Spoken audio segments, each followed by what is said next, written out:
Ladies and gentlemen, we are live. We are live and back at it again, folks. It's a Saturday night, and we are ready to go here at the Wrestling for Life Network. It's going to be a fun one, folks. We got Wrestling Revolver, Cage of Horrors. I wanted to say it in backwards order, but we're looking forward to a great Saturday night. Be a friend, tell a friend. Make sure you get in that chat. Don't be quiet. Don't be shy, as we will be your live reaction to all the action. So strap in, strap on, grab your snacks, grab your feel good, and let's go.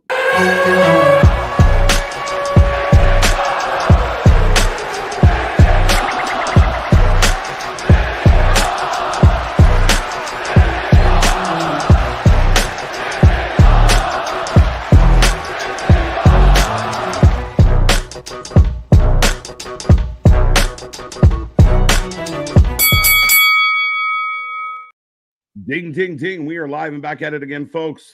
Thank you for joining us here at the Wrestling for Life Network. This is another live stream as we are set to go the Cage of Horrors, Wrestling Revolver. It's going to be a fun one tonight. We got lots to talk about, lots to get into, not just with this show, but in the wrestling world as always. The, IWC never gives us a shortage of things to talk about, but welcome to the WFU. Welcome to the channel. Hope everyone out there is happy, healthy, and safe.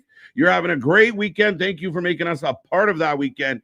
We are looking forward to this one. But me and that pretty face got you for the next few hours. So make sure you get in that chat. Say all the things. Click like, share, subscribe. But if you don't know who we are, well, I'm Mr. Evernight KJ White, the Iron Man of YouTube. That is Big Nick. Ladies and gentlemen, boys and girls, children of all ages, the Wrestling for Life Network proudly brings to you its YouTube tag stream champions of the world, the Every Night Delight, KJ White. I'm Big Nick, and yes, my guy, it's been a minute since we've been out here watching Wrestling Revolver. So long, you almost said the name backwards.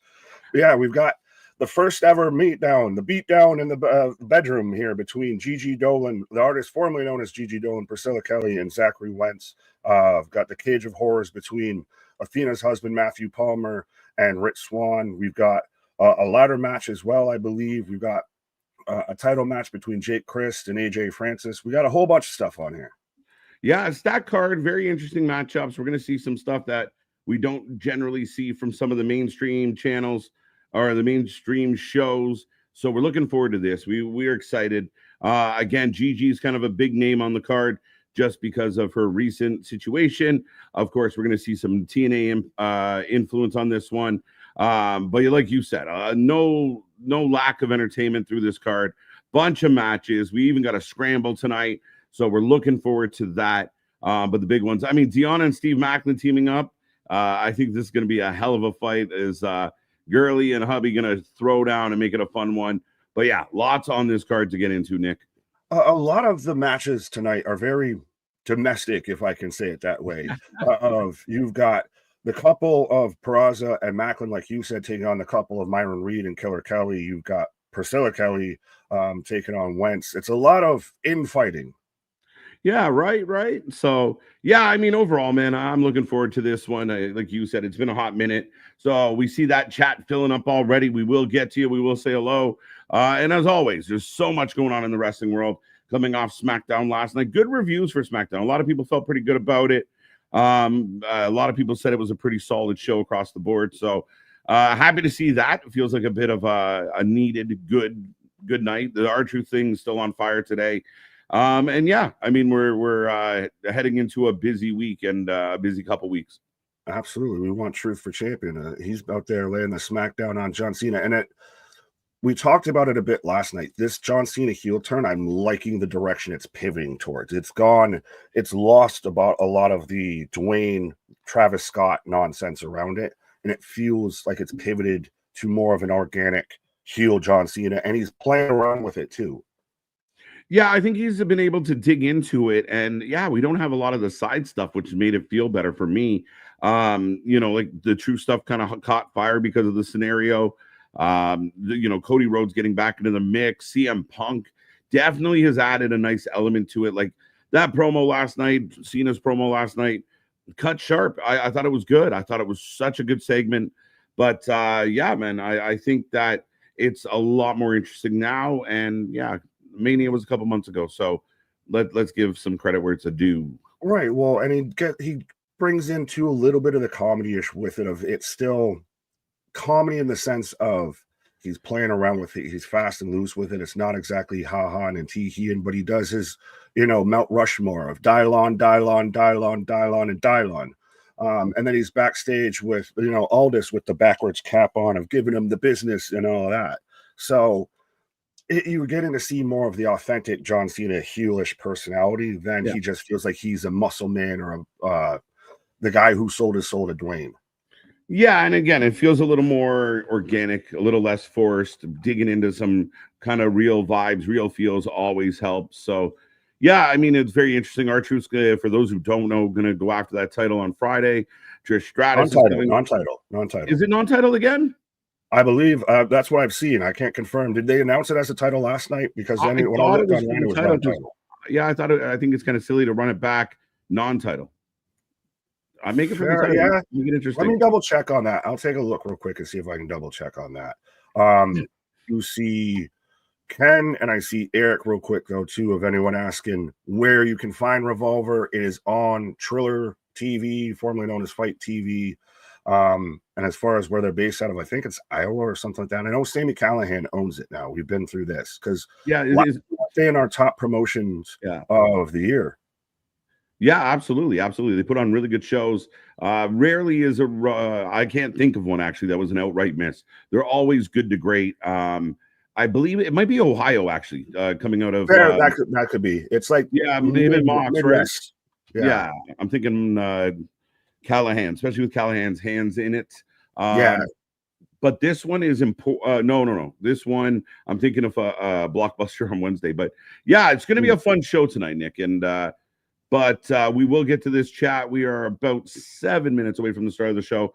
It is on Triller. You can get it through Triller Plus, comes with it, or you can get it straight up, purchase it. So there you go, folks. But welcome back. Again, if you haven't hit like, if you haven't hit subscribe, don't delay. Get in there. Be a part of the family. We are growing super fast and really pumped about it.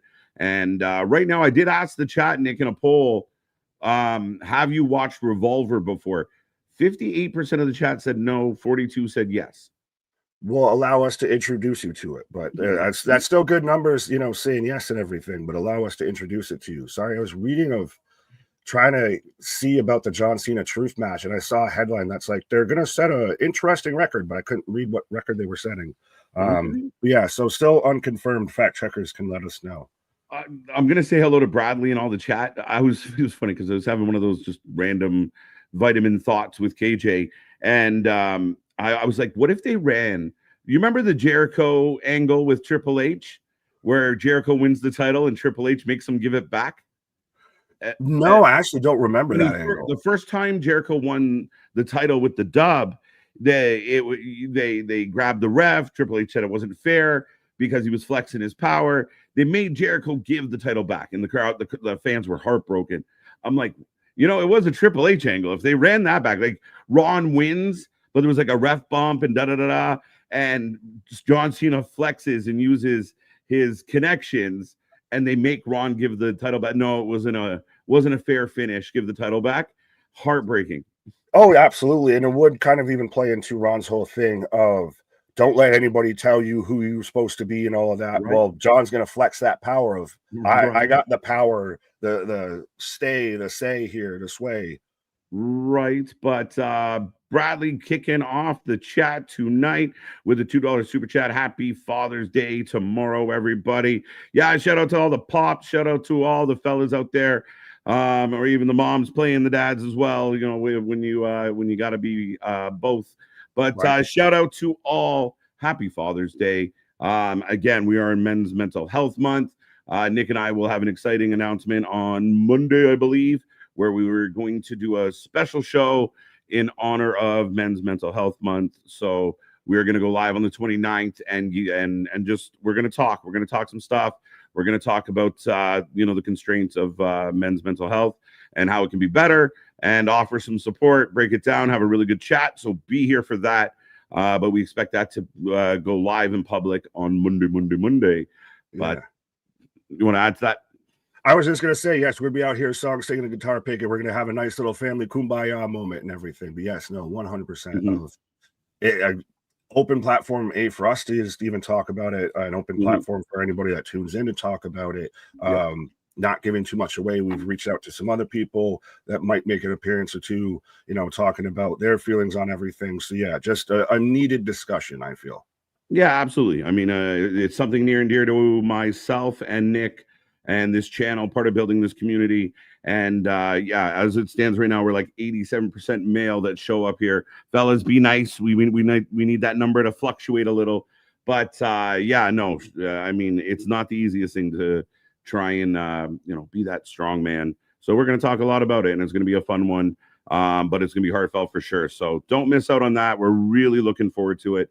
It's the first time we've gone this route, and I don't think it will be the last. So we do appreciate it, as now we're 3 minutes away from the start of the show as usual. Reginald, welcome back. Another happy Father's Day. Thank you. Kevin, welcome back. Damien, the leader of the Hopium tribe. Looking forward to all the stuffs. Eric, welcome back. Hassan, good to see you. Let's go. The wrestling god back with us. Welcome, sir. Sean Reed, what up, fam? Let's go. This is going to be epic. Will it be better than a 4-hour shit show of AEW? Depends who you ask, but I have all the money. I'd put my money down on this show kind of kicking some ass tonight.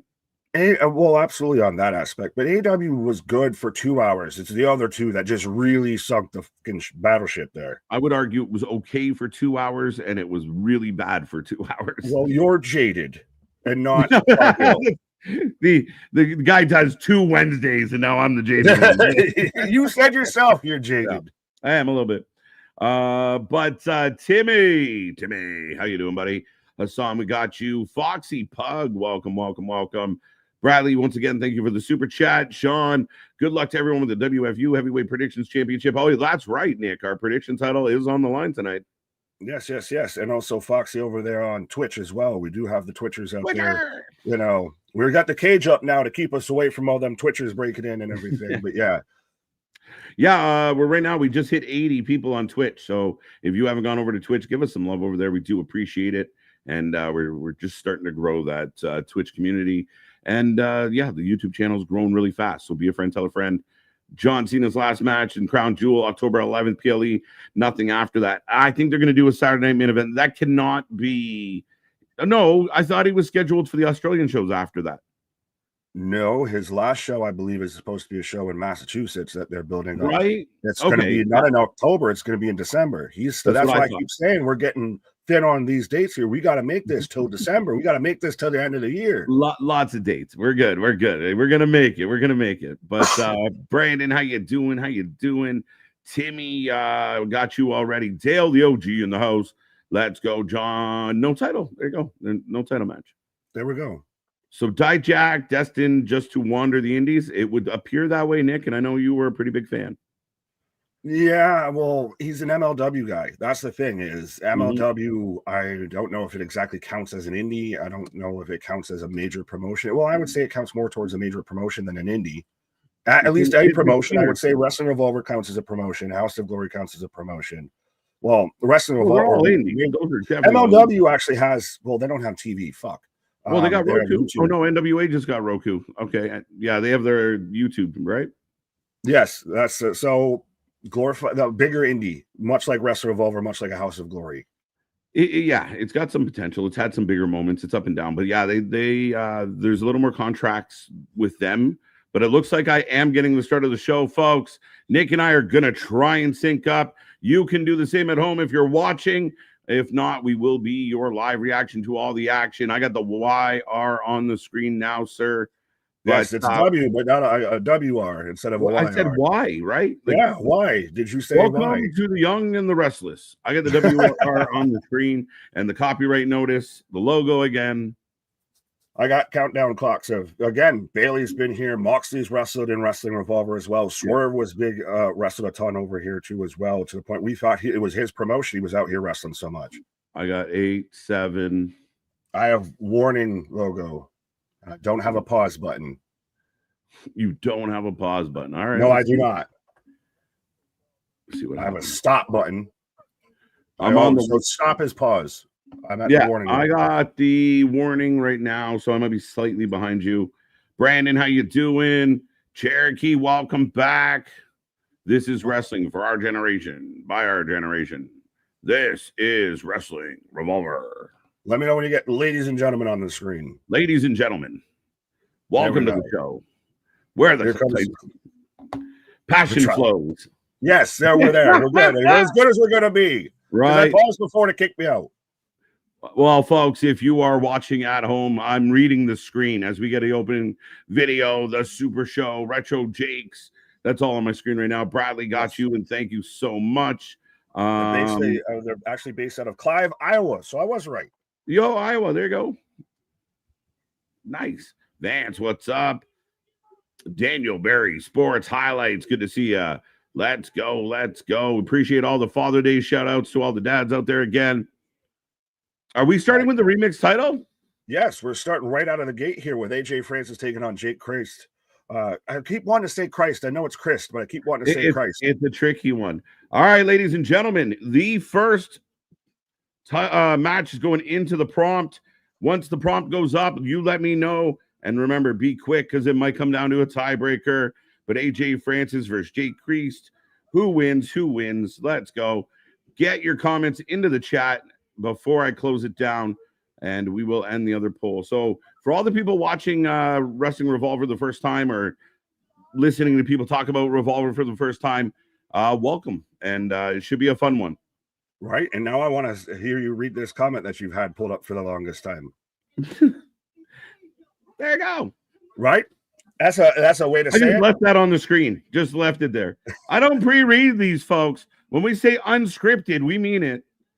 Yeah. There's no plan. Wrestle Revolver time. What up, Anthony? So I gather you kind of hyped Anthony on. Like Anthony's pumped to go. If you watched the Thursday stream, I literally sold this man the pay-per-view. Trillo TV, Wrestle Revolver. I'm expecting the paycheck in the mail any day. Right. I sold Hashtag you not pay-per-views. sponsored. Revolver remix champion taking on AJ Francis.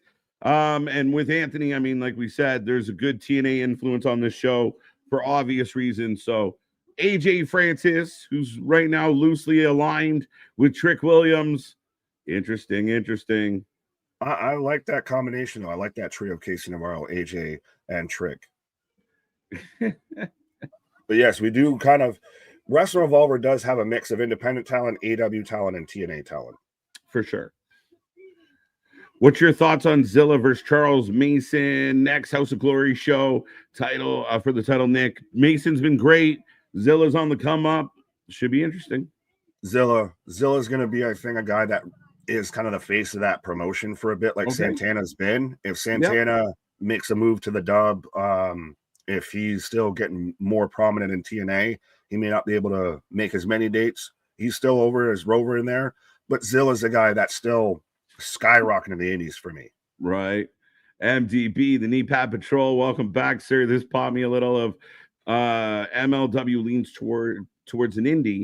Just because it has major in its name does not make it major. You mean Titus Worldwide wasn't actually worldwide?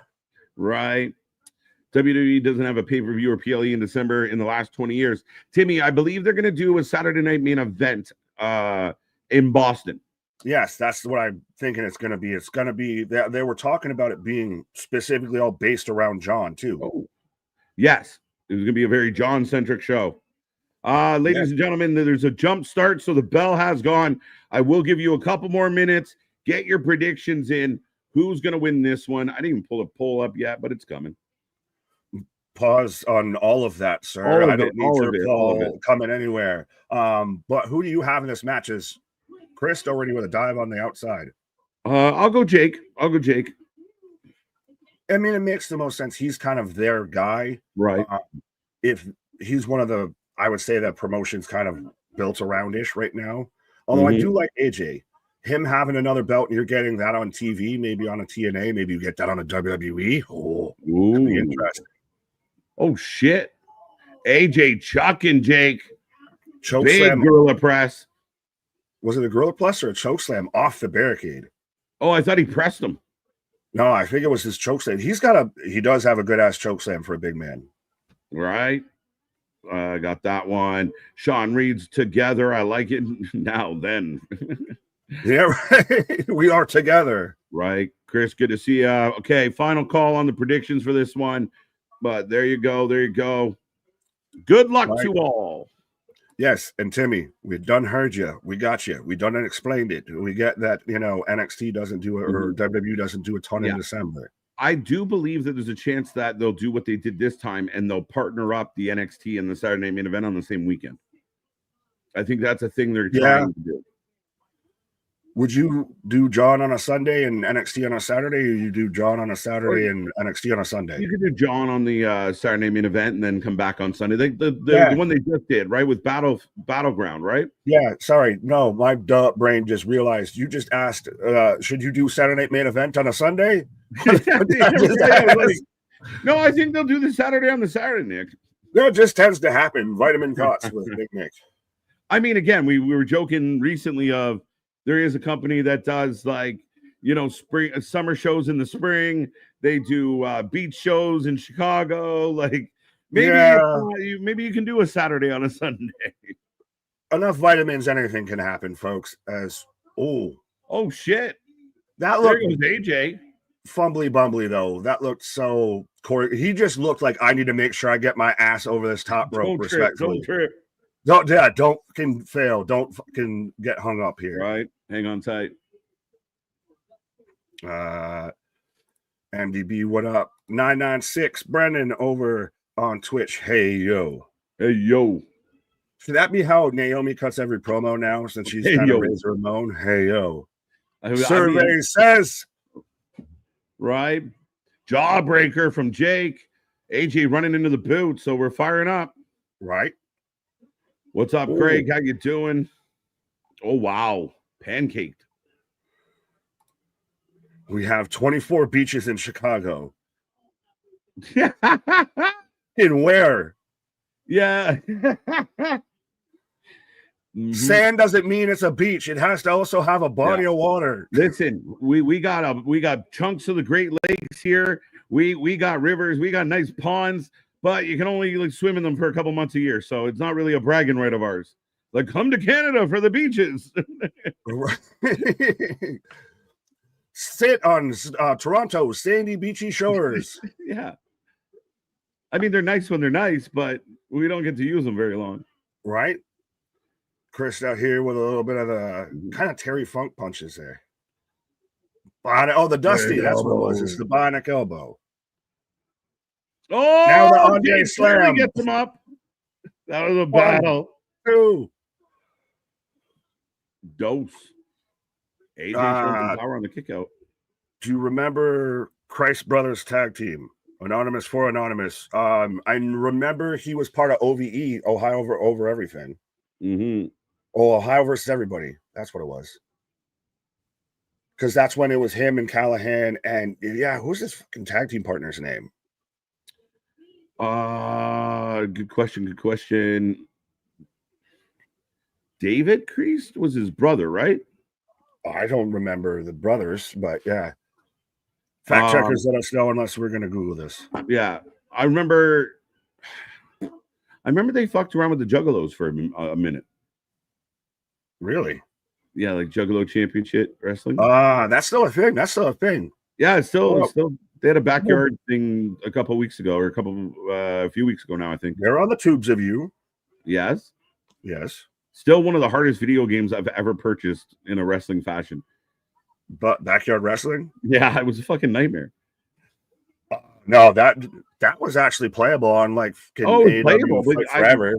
The guy's whooping my ass. This computer is way too strong. AJ going for the pin.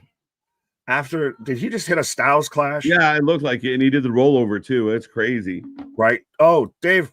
Okay, yeah, it's Dave. It is Dave. Dave's not here, man. Right? You got it. I didn't remember that. We have one of the Great Lakes, Nick. It's a minor lake. It's a mid lake at best. Right. It's a mid lake at best. 62% went with AJ, so 62% thinking we could get a new champion here.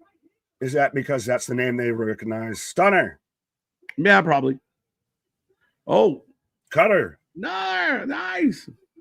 Jake, fire it up. Cody Cutter. All the cutters. That's cutters. the evolution of the move. You go from sitting Right. out to flat back to springboard. You literally went the Pokemon run of cutters. Exactly. Pokemon. By the way, that RKO last night, it was insane. That's a clippable one. Oh, I instantly, when we got off stream, I Yeah. literally went and had a butt and everything. Pause. Had a cigarette. And sat there, or had a butt too, maybe one after the other. But yeah, then that was instantly right on the shorts. Like I instantly saw that just scrolling through YouTube. Wait, the butts and the shorts? Yeah, butts, shorts. You lost me. I heard butts and shorts. Oh, no, I was saying I instantly saw a highlight of that on YouTube. Yeah. Tell you, I'm done here. So your Choke shit, slam. CJ. Big choke slam. WWE Army, can I get an LA night? Yeah. Right. Listen, we love Chicago. My dad lived in Chicago once upon a time. And why is Lake Michigan in Chicago? Yeah. Y'all just claiming Michigan shit. Right? That ain't yours. You don't own that. Give it back. Give Michigan their lick back. As we got a new champion. Hey, AJ gets the win. The new, like you said. No, I'm watching the replay. He countered the Cody Cutter into choke slam, slap the shit out of the hell. Well, like you said, Nick, I mean, as far as notoriety go, AJ's a good guy to be holding some gold for your company. Makes the most sense of now. It will make sense of you now. You've got a guy who's going to be on weekly TV on major promotions 2 times, if anything. That's your champion. Right. You're getting eyeballs now, instantly looking. First class AJ Francis with a dub. Let's go. I didn't think he was going to take it. I'm 0-1. He is talented as hell. I just didn't think because of the promotion and because of, again, it's kind of like Jake Christ is kind of one of the guys there. I didn't think they'd change it. But I mean, if it's you're starting off with a title change, so that's a hell of a way to kick off the show. Right. MDB, I see your comment. I'm definitely not clicking on it, but ha. Clever. Oh, I will. Streets are saying he's not a flop anymore. He's no flop dollar. That's a better one. Yeah. I like that one. Oh. Streets. Yeah, no, absolutely. Yeah, words. Get to see that. I don't know if you'll get to see the actual title, maybe on TNA. It'd be interesting if it was visible. Imagine he showed up on NXT on Tuesday and he's got that strap on his shoulder. WWE, maybe not. I can see it. Maybe. But TNA, hey, Trick, now we're both champs. Yeah. Now we both got titles. My belt's nicer than yours. Is that Candice LeRae? Who, what? Look, wait, back out. Oh, yeah, Candice LeRae? I don't know. I always saw the purple hair.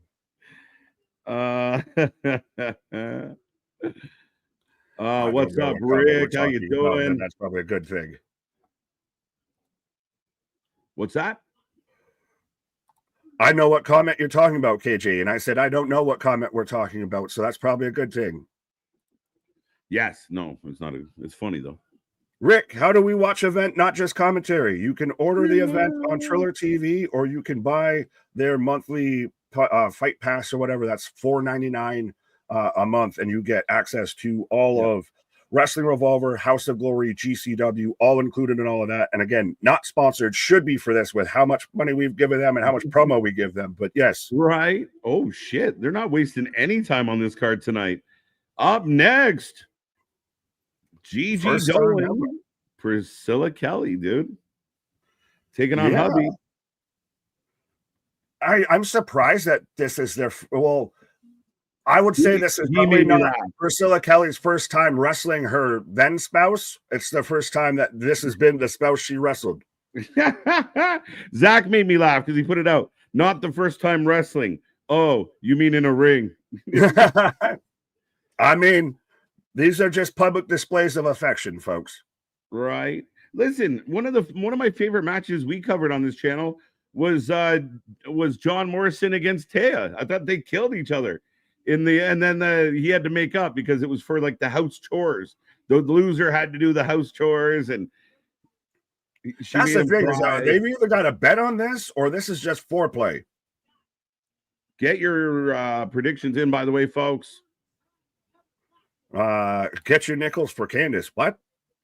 Thought it was Candice LeRae. Oh, hey, what do you say?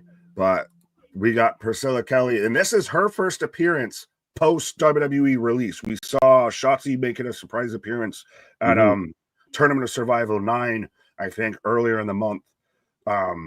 So this is the first. Now we're seeing the wave of the most recent WWE releases 90 days run out. Right. And can I be straight with everyone? And I mean this politely and with respectfully. I've seen a couple of the recent releases, and they get on podcast and start talking about how unfair and how frustrated and da. Some of these wrestlers had chances, just didn't do good when they got them, and she's one of them. She's fine, but she's not great. She's not a great tactician by any stretch in the ring. She's not a solid promo, actually a bad promo. So I hope she goes out and improves. But to act like you were some superstar that got held back, I don't know. She wasn't over with part of Chemical X, my guy. Same with her and Shotzi. I bet if we walked around and asked 100 people if they know who Chemical X is, we'd be lucky to get 12. Well, that's a different thing. Depending on where you're going, you ask them if they know what NXT is. She was the weakest part of Chemex. She did I'm going to say something that might upset people. I think they cut the weak one and cut the two strong ones. Tatum? I think she's forever bound in NXT. I love me some Tatum, but I think she's forever bound. I don't think so. She's good. She's probably the youngest out of the three, so that they've got the most runway with that. So we are underway. Who do you have? That's all on your predictions, folks. Ding, ding, ding. MDB, I love this with a passion because it haunts me every time I see either of them. The current NXT champion kicked the talent out of Priscilla Kelly 3 years ago. She could Stephen Strange that shit. Yes. Janetti for the win.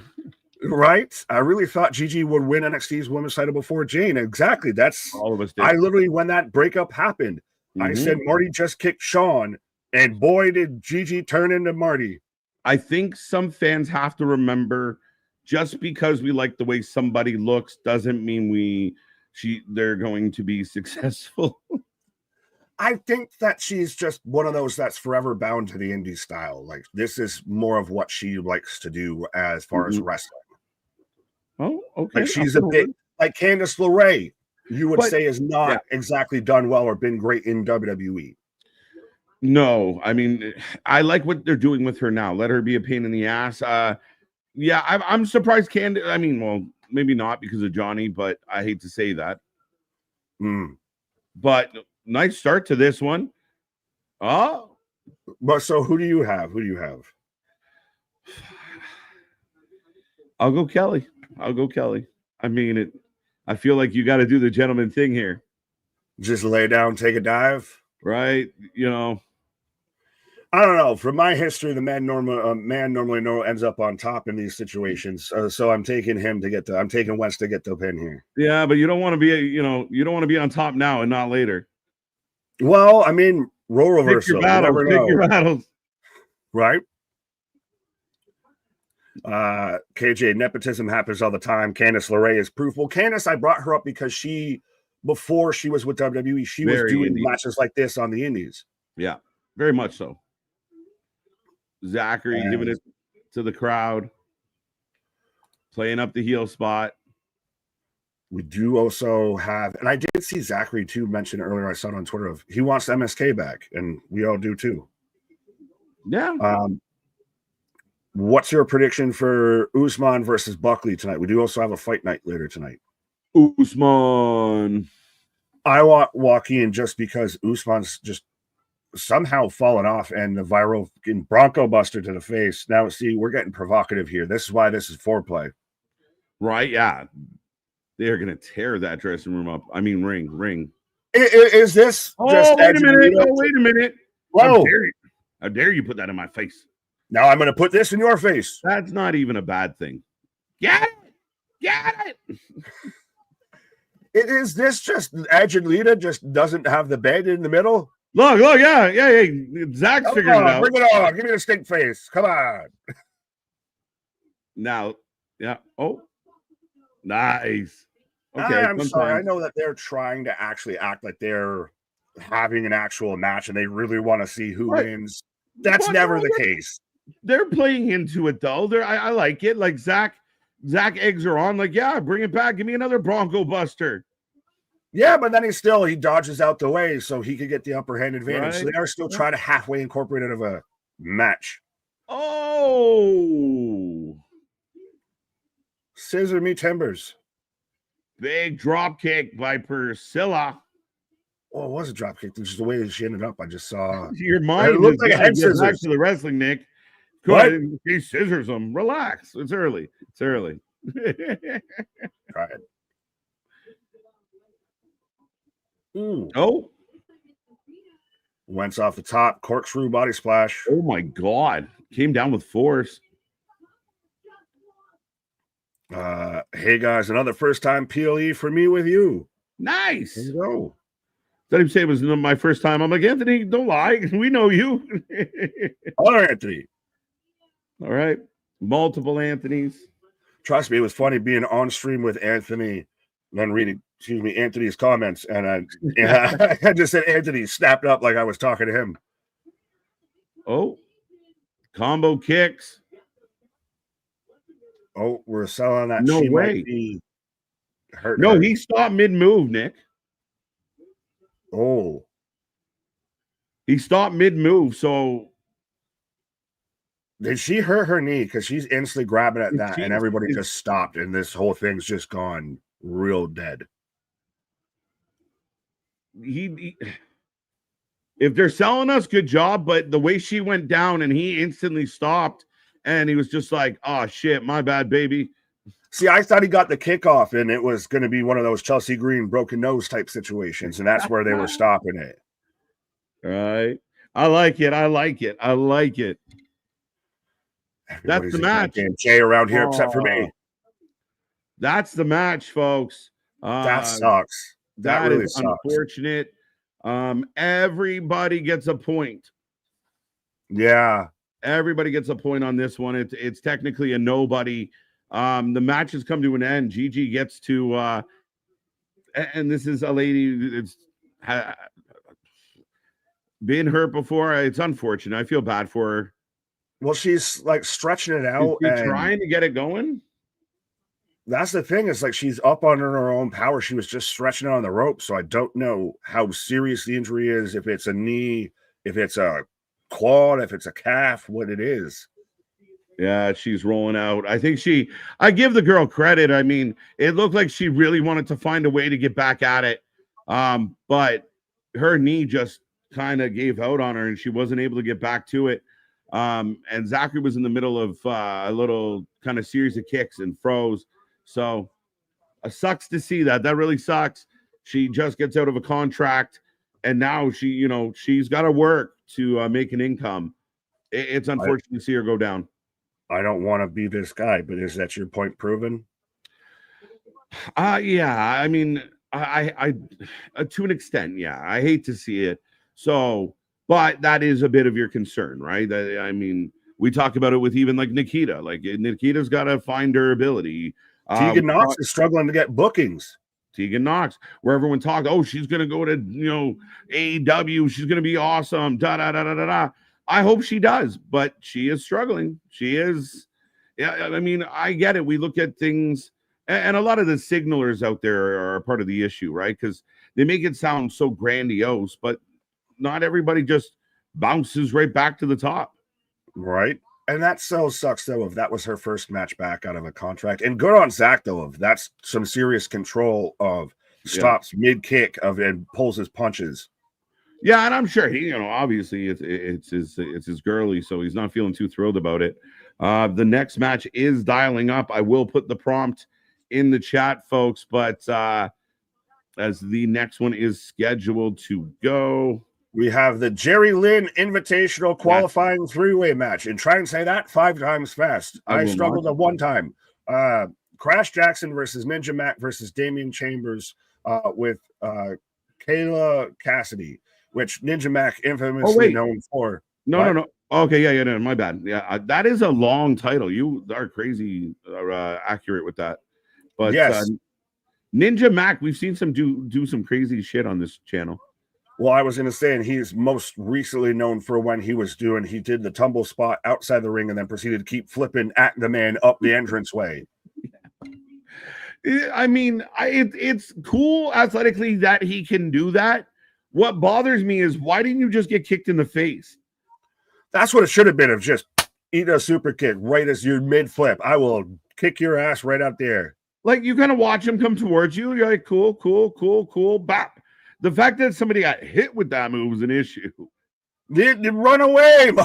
Run away. Just step to the left. Right. You can only move linear. Like, just step to the left. Get out of the fucking way. But I do like that there's some Jerry Lynn still going on, some love going on in pro wrestling right now, because Jerry Lynn's always, to me, one of the most underrated wrestlers of all time.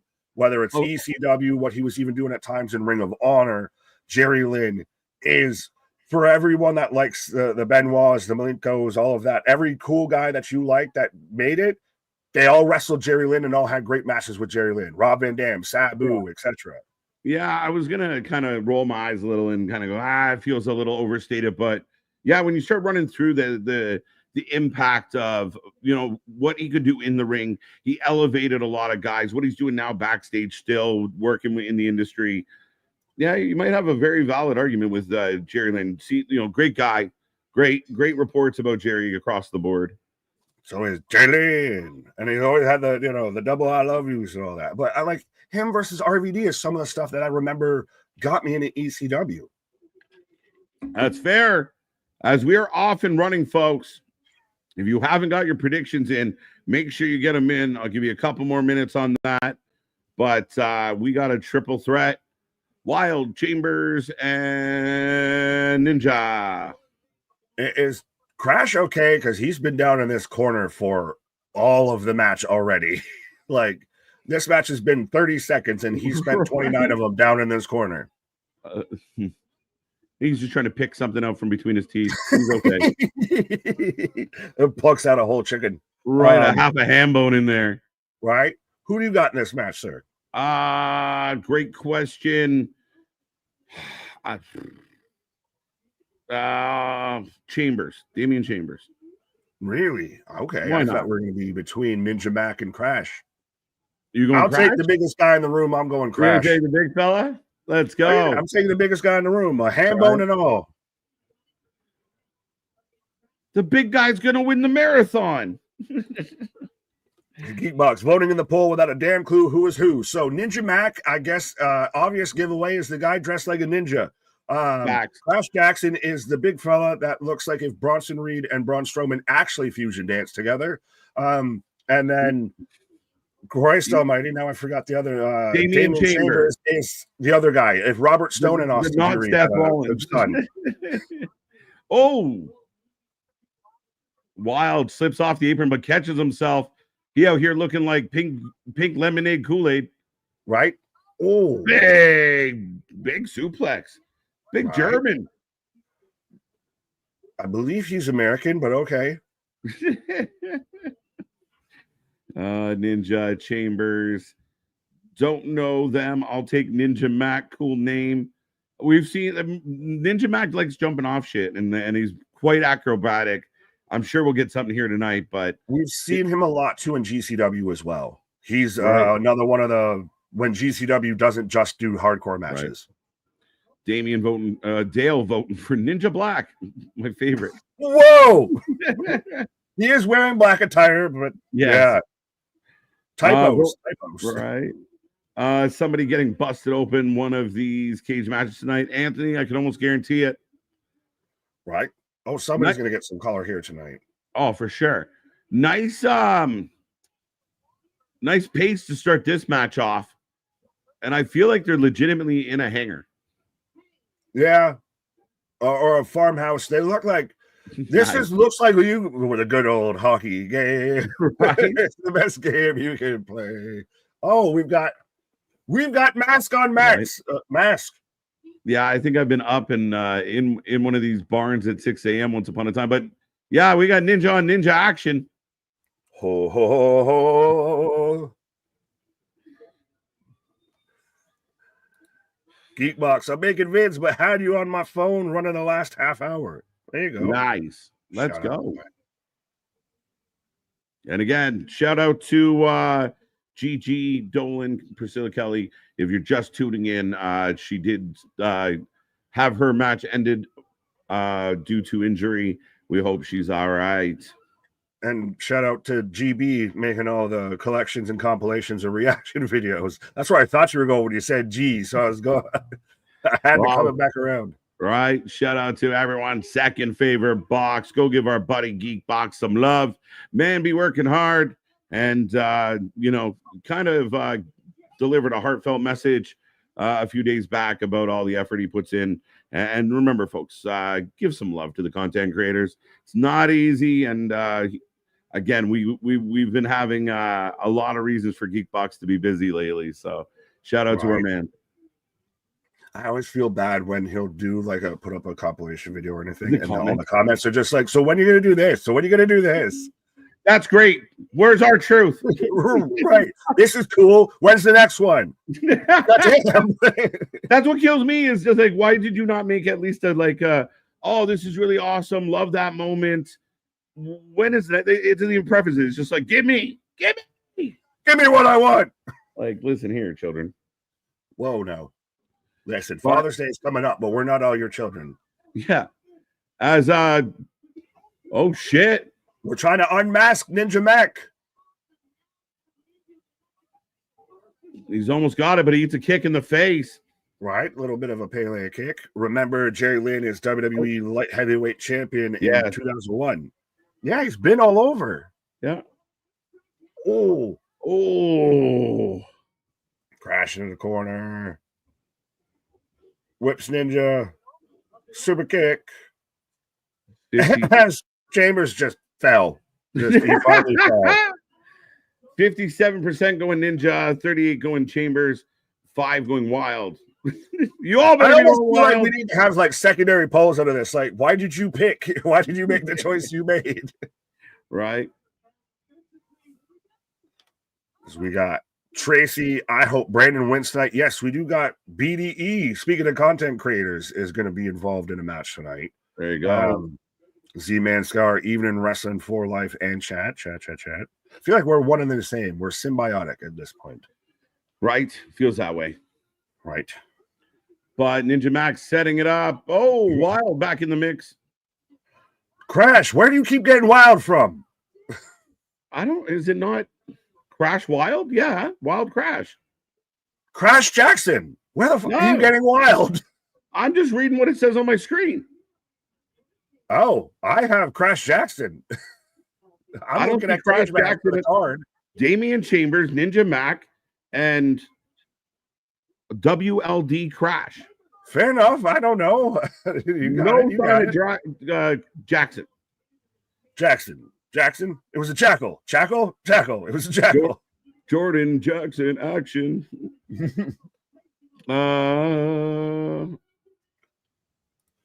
Plan is to get a time machine and then everyone's happy. That's the only way we can actually fit in watching all the wrestling, folks, is a time machine. You don't know we have one, but KJ's got his own Canadian version. I got the Doctor Who, can phone booth thing. Right. Ooh. Already a second Styles clash of the night. Yeah. That's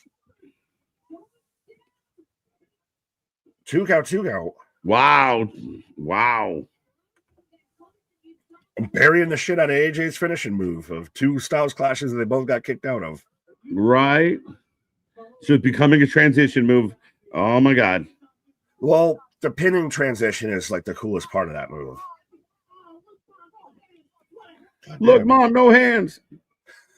Girl, the way you do it. Watch me with no hand. Right. Oh, good God, that size suplex. Massive. Oh, and he gets punted. The twig and berries knocked into the second row. Franks and beans. Pile driver. 330 pounds on his head. Oh, Ninja's back. Return of the Mac. Return of the Mac. Phoenix Splash. Oh, from the second row. Boo, he only did it from the second row. What kind of ninja is this? He's a Mac ninja. I don't know. Well, he got the 1, 2, 3, so you're right there. No, right. You didn't even take him. No, I'm 0-2. I'm 0-2. Are you technically 0-3? You're 1-2. But if you I got a ball, yeah, everybody got a dub on. Yeah, fair enough. I'd technically be 0-2. Right. First confirmed entrant into the Jerry Lynn Invitational, Ninja Mac, and Crash is not happy. No, this is going to be one of those. Oh, I got to show you respect. I must bow. Arigato. Mr. Roboto. Well, no, speaking of which, we won't be live for it, but I know I'll be watching New Japan Dominion is going to be on at 3 o'clock, 3 a.m. Eastern Standard Time tomorrow morning. Yeah. That's not a live watch. No, I know. I'm just for those who don't know, you made me think of that with all of this. I don't know. Well, go watch it. I mean, go live. What do you mean just go watch it? I'm fine. Can take my wares elsewhere then. Right. No, I was just for those who want to know. Yes, it's going to be there. I know, but God damn it, you know what this is going to do. I'm going to do this every time.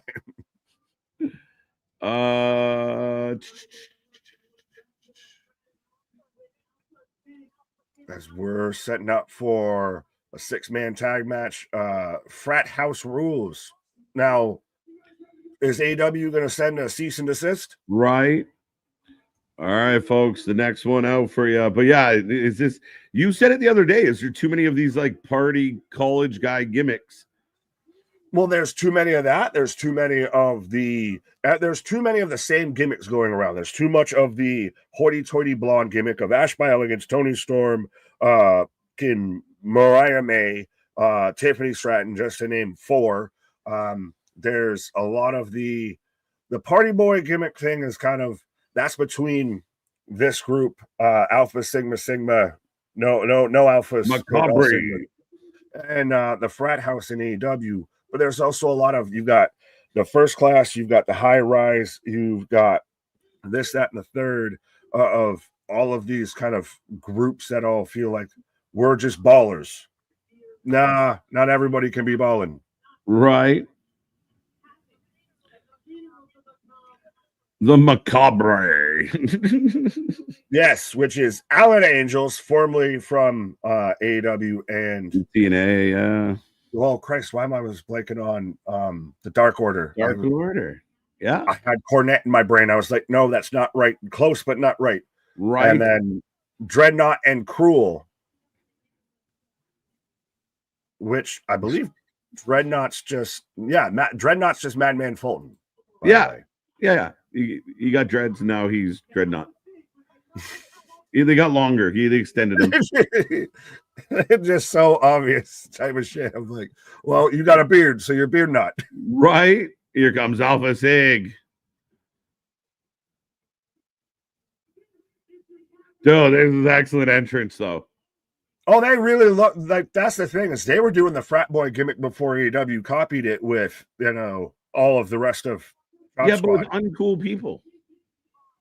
Yeah, but these guys actually look like, okay, I could say this might be like swipe right, but yeah, it's very much, they actually look like they would be in a goddamn frat right now.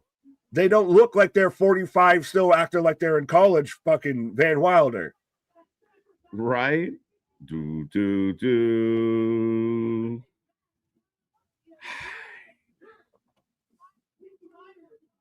Fucking love this.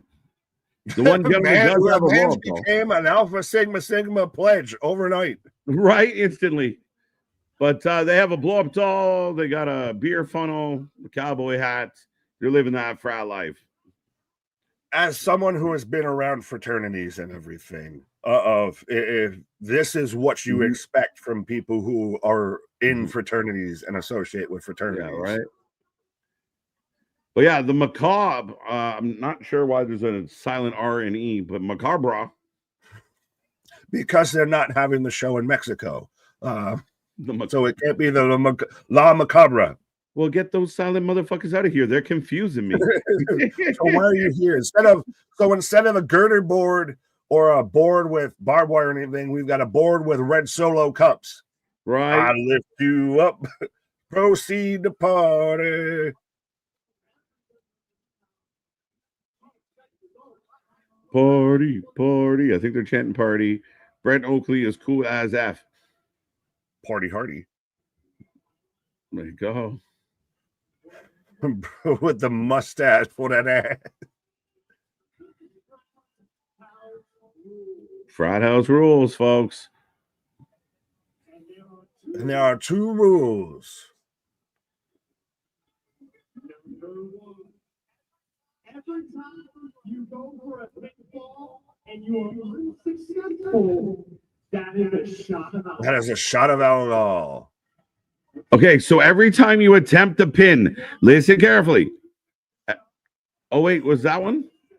I don't know, but I'm pretty sure we all just heard it from your feed of what the rule was. Good. Saves me from trying to repeat it. There we go. But yeah, if you get a 2 count, you have to take a shot. If you do something else, you got to take a shot. If you look my way, that's a shot. If you look that way, that's a shot. Right.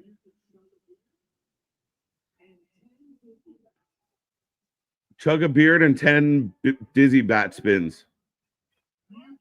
We're good. Or you can butt chug a beer. Folks, they've said it. I'm just repeating it. But yeah. The crowd, it's the official first time we've had a butt chug chant here at the channel. They said no butt chug. I respectfully hope the last. The ref is saying they are not allowed to incorporate the butt chug into frat house rules. Yeah, no. You can't do that. You can't do that one. But Denisha, what up? Macabre for the win. Yeah, I'm going. I know it's frat house rules, but I'm going the skyscrapers over there. I think got the better odds when their collective weight is more than everybody else in the match. Right. Yeah, I'm going macabre as well. Cirque du Soleil macabre. Yeah. Yeah. Probably good advice. Try and use that as an out more than use it as an in. Just throwing it out there. Exit only. It's like the H in Tekla. Why is it there? Yeah. It's Tekla. Oh, we got protein. Oh, he's got the fucking Pink Whitney, snake. Which, by the way, again, not sponsored, is a hell of a beverage. The Pink Whitney. What is it? The New Amsterdam Pink Whitney from Spittin' Chicklets. You have no recollection of what I'm talking about? I don't know what you're talking about. Spittin' Chicklets, the hockey podcast that Barstool presents and everything. They have the Pink Whitney, which is New Amsterdam vodka mixed with pink lemonade. For Ryan Whitney. Ryan Whitney. Shout out Ryan Whitney. He was good. Right. Yes, he had it in like the powder form almost or something. I feel so. We have a Budweiser in hand. We're not sponsored by any of these. We're tracking this, I believe, in Alan Angel's hand. Right. Imagine making the Wyatt Six do something like this. Like it looks so preposterous that these three are like, how do we get into this? This is like watching Kane and Stone Cold toast right now. Under the mast, we're just down and they're down in tall boys too. Well, that's because they're going to wear 95% of it. I feel like Angel's is chugging water, which he had like a Seagram's Mist, my guy. A Seagram's Mist. Ice. Yeah, dude. If I ever put a Seagram's Mist in my mouth, shoot me. What are you talking about? Seagram Mist. What is that? I'm not going to say it publicly, but a lot of people that know will get it. That's amazing. This match is taking forever to get out of the gates. Well, we've got to do bat spins. And Alan Angels has to do a bat spin with the butt funnel. Those are lines I never wish to have ever said in pro wrestling. We've got a man doing dizzy spins with a butt funnel in wrestling. Yeah, they were short. One with a blow-up doll. Oh, we lost one of the bats. That's hilarious. Just outright lost a bat. I think he bounced it off the guy's shin. But Kruger's still spinning. He spun all. Shawn Michaels sold out of the ring. The first offensive move of the match, and we are off and running. Dreadnought, fucking name. What is happening in my life right now? So many things. I don't know if they're beautiful or disaster. They're Julia. They're the beautiful madness. What were you doing last night? Oh, I was on YouTube talking about Dreadnought and butt chugs. And the dudes drinking beers and spinning. Right. Wonder why Madman Fulton out here with this match just looks like he should be Lucha. He should be Luchasaurus's tag team partner. Right? Lance Archer's twin. Faction. Make him a big man faction. Right? All the big men. The Murder Hawk monsters. Yeah. Yes, Ronan, a blow up doll. And Kenny Omega didn't even have to fight it. Relax, Ronan. Yours didn't run away. This is a different one. We're good. We're okay. I'm just kidding. It just popped. Wait, what did it look like? What was it wearing? I filed a missing persons report, but the police never got back to me. I know we're supposed no one counted shots. Yeah, because he had 2 count for a shot. Every time someone kicks out of a pin attempt, you have to take a shot. You have to basically drink a nip. So they have just broken out the liquor cabinet for this. Are the shots a real shoot or work, Nick? Oh, shoot. Yeah, we're like, maybe somewhere else work, but this feels shooty. They're cracking the top open as this thing happens. So, yeah. Right. The mini bar somewhere is empty. They just raided the hotel that they're staying at. That's how you know they're not going to be a bunch of false finishes in this match, because they're going to be fucking hammered by the end of it. I mean, with it. Oh, wait, one. Big Dick Myers. You said it. I wasn't going to say it, but you said it. With balls the size of something is what they were saying on commentary. Oh, move the mask. Get a drink in. Misses a butt drop. Misses a kick. Roll up for another 2. Another 1 count. They're trying to get the big man hammed. They literally have a fucking Dollar General sack of fucking nips in the corner. And the referee's out here running like he's fucking playing shortstop. Right. Sliding from counting pins to grabbing nips. Pause. Some cashier at some mini mart out there was baffled as fuck when the guy put 45 bottles on the counter. When a big motherfucker in a mask and the other guy with a bunch of dreads and shit just showed up, we need 45 nips. Right. What? Just buy the bottle, asshole. Oh, Alan Angel's chucking. There's a moment happening here. And I had the time of my life. Oh, he gets kicked into the blow up. Oh, wait a minute. He popped it. You murderer. Katie Vick never stood a chance. In honor of Bud Bundy, we got a blow-up doll angle happening. He's apoplectic. When the fuck has that ever been said in wrestling commentary? But no, I thought you were moving on. I don't want to think any longer about this match than I need to. Right. 1-0 Panthers. Me and BDM have similar initials. Same meaning? I don't know. Yeah. I don't know what BDM means. You had an S in there. It might be a different thing, but yeah. Well, we got a table. One of the frat guys went through the table. Angel struggling to get to his feet as we get the instant replay. As we get the basement tope. Angels has shades on now. Speaking of shades, Ken in the chat. Right. Oh, you figured it out. There we go. There we go. That's the only thing with this is everybody on the team for Alpha Sigma Sigma looks like they wouldn't hold a fucking candle to anybody else on the other team. Of like, you're telling me that the Brothers of Destruction are out here, you know, dealing with fucking Crash Holly ×3 and can't get a clear win? That's where the gimmick match comes into play, right? The big bad guys can't just beat you up. They're doing shots by the dozen. Oh, Taker was probably 2 or 3 whiskeys deep before each match and everything. Oh, shit. Remember, this is for your Revolver tag titles. Tony Khan, I'd like to apologize for some of the comments I've made about the booking decisions because I think we found a new low. Right. He's a scrappy son of a bitch. I don't care. He weighs as much as Kruger's thigh. Scrappy Doo was never in one to solve the puzzle to win the fucking day. He was there just to be an annoying pipsqueak that got kicked around. Right. Now they're throwing around kegs. They're just picking up the kegs like they're empty. Yeah, because that's what they do in their day job. Oh, can have one of these fuckers show up at my door now. Yeah, right. Hey, it's one thing when Cole Roderick shows up in the chat. Kruger just goes to my door. I'd like to apologize. Wait. Let's not get too cocky here. We don't piss off the wrong people.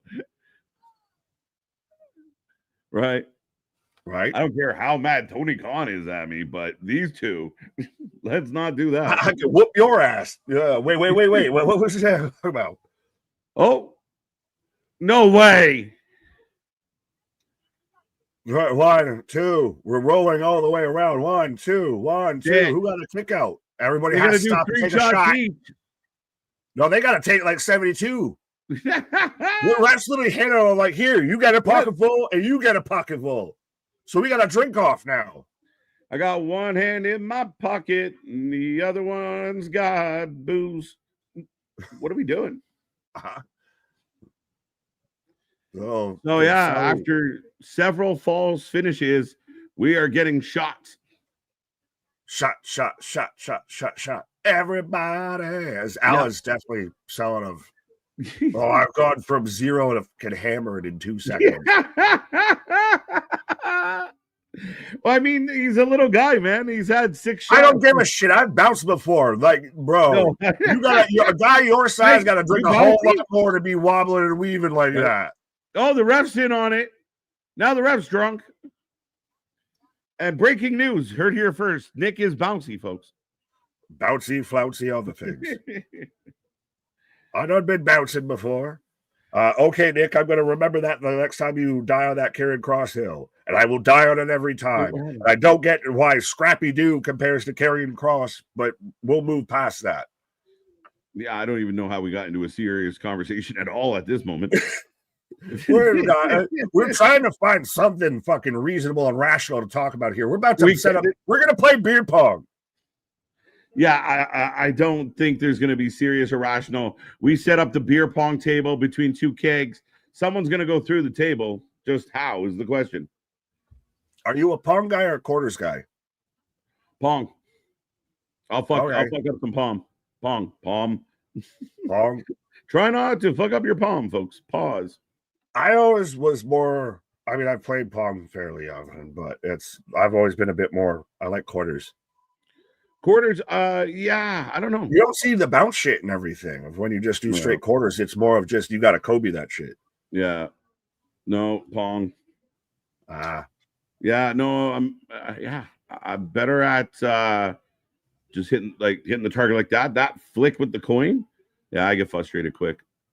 Oh, you had to do it to where you actually had to like flick it and everything. We just treated it as like you're shooting palm just with a quarter. No, you got to do that bounce, bro. Oh no, we just straight. No, I'm bouncy. Everyone taking a turn being bouncy. Everybody's bouncy founcy is. Oh wait.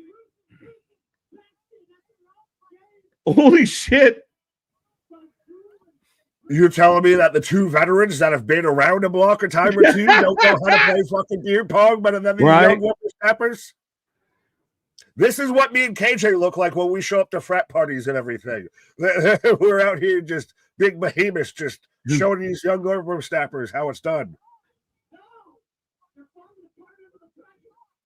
Oh my God. When you also got, do we have an established house rules? If it's, same cup, is it game over? If Right. it's, can you blow it out? Can you fish it out? Anything like that? Does a bounce count as two? The thing is, there's no way to rig this. Like, they're legit playing. Like, as we watch, we are watching a game of beer pong at the moment, folks. And it's been more exciting than the rest of the. Oh, hey, this is the answer. This is also how you deal with a game of Monopoly. They bounce the table. Party foul. Oh, drop kick, everybody down. I feel like both of them caught a side of the keg on their back because they were both like, they're so wide and the table is so narrow. They're both kind of catching a side of it. Watch the replay. They both catch part of the keg on the way down. So that's really the part that hurts. Right. Not quite wide enough for the two big fellas. Anthony sitting at home right now, perplexed. There's a case of Natty Light in the ring. Happy Father's Day to everyone out there. Even Daddy Light. A butt photo. We've got a butt photo. The butt chuck for the win. Again, I would like to apologize for any sort of negative statements I might have said about how Tony Khan was the worst booker, because we've now officially seen worse. Oh, they're hyping their buddy up. We're getting the butt chuck to bring him back to life. Superman has sunlight. Tony Stark has his arc reactor. Double choke slam on the big man. Butt with chug the funnel power. Still attached like a fucking tail. Butt chug power. What are we watching? This is up there with the Invisible Man versus the Invisible Stan match. I still take this over that, but slightly. Oh, as both big men down. The man is doing the man. I can't even get the shit out. We're literally going to the top rope. I've never seen a man go to the top rope with a beer funnel hanging out of his ass. As we were getting a double wazab. Jackhouse Frat House Edition. Jackass Frat House Edition. Jackhouse Frat Ass Edition. Jackhouse Frat Edition. Oh, it's the Frat Ass Edition. Yeah, no shit. Oh, Angels dropped on Krug. Please let this mercifully. Oh, it won't end. It won't end. So there's more drinks now. Everybody takes a drink from the frat team, as we had 3 kickouts. Mind you, only one of them was an actual kick out, but let's not be picky here, folks. Right? Oh, we're walking around with the funnel still in hand. No one wants to touch that shit. What are we watching here? It's so entertaining. Damien's like, a whole new world. Yeah, it is just, well, it's entertaining to one sense. Like, Jim Cornette's gonna have a fucking pulmonary aneurysm over this shit. It's like, it's a bit Mr. Iguana times 10. Yeah, I mean, again, I think for you and I, it's about expectations. We knew we're coming into when we come into these shows, we know what we're gonna get. When they announce what this match is, yeah, again, should they put this on national TV? If this was on Raw, would I be like, oh my god, so amazing? No, but it's a fun indie gimmick, and we're good with it. Yeah, that's just it. Yeah. It's like when you watch like a fucking B-level horror movie or a shitty old comedy, and they're like, I can't believe you like this movie. So it's supposed to be dumb. Let me enjoy it. Right. I'm waiting for fucking they took the bar. The whole fucking bar. We're gonna get a power on through the fucking red solo cup table. 1, 2, 3. Finally. And new champions. Right. And again, like you said, if this was on a national television show, if this was on Time Warner, I would be a bit more offended of why is this on national broadcast television? This is on independence, like you said. I knew a bit of what I was getting into when I was going to watch this show. Yeah. Same thing with GCW, a JCW show, etc. Yeah, and I mean, again, it was an amazing wrestling match. Nah, it was just a lot of silliness. As silly as it gets, like, you know, as dumb as could be. Right. Well, Dennis, I'll take things I have never thought I'd hear on the channel for 509, Alex. We set a record in the first hour, Nick. The first hour we have said more, well, the last 20 minutes, we've said more random shit that I never expected to say while doing this gig. Never. I'm still halfway making sure that we're actually live doing this, and I'm not just still asleep in my bed, you know, dreaming that we're doing this, and I've just said some wild shit. We had to bear witness to butt chug chant. I didn't want to bear witness to none of that. But see, this is, so we're in an intermission replay, as I knew you were trouble when you walked in, KJ Big Nick on Revolver. Yes. But Anthony got it here. Jackhouse, Frat Ass Edition. But I like this, for those who have watched this for a while.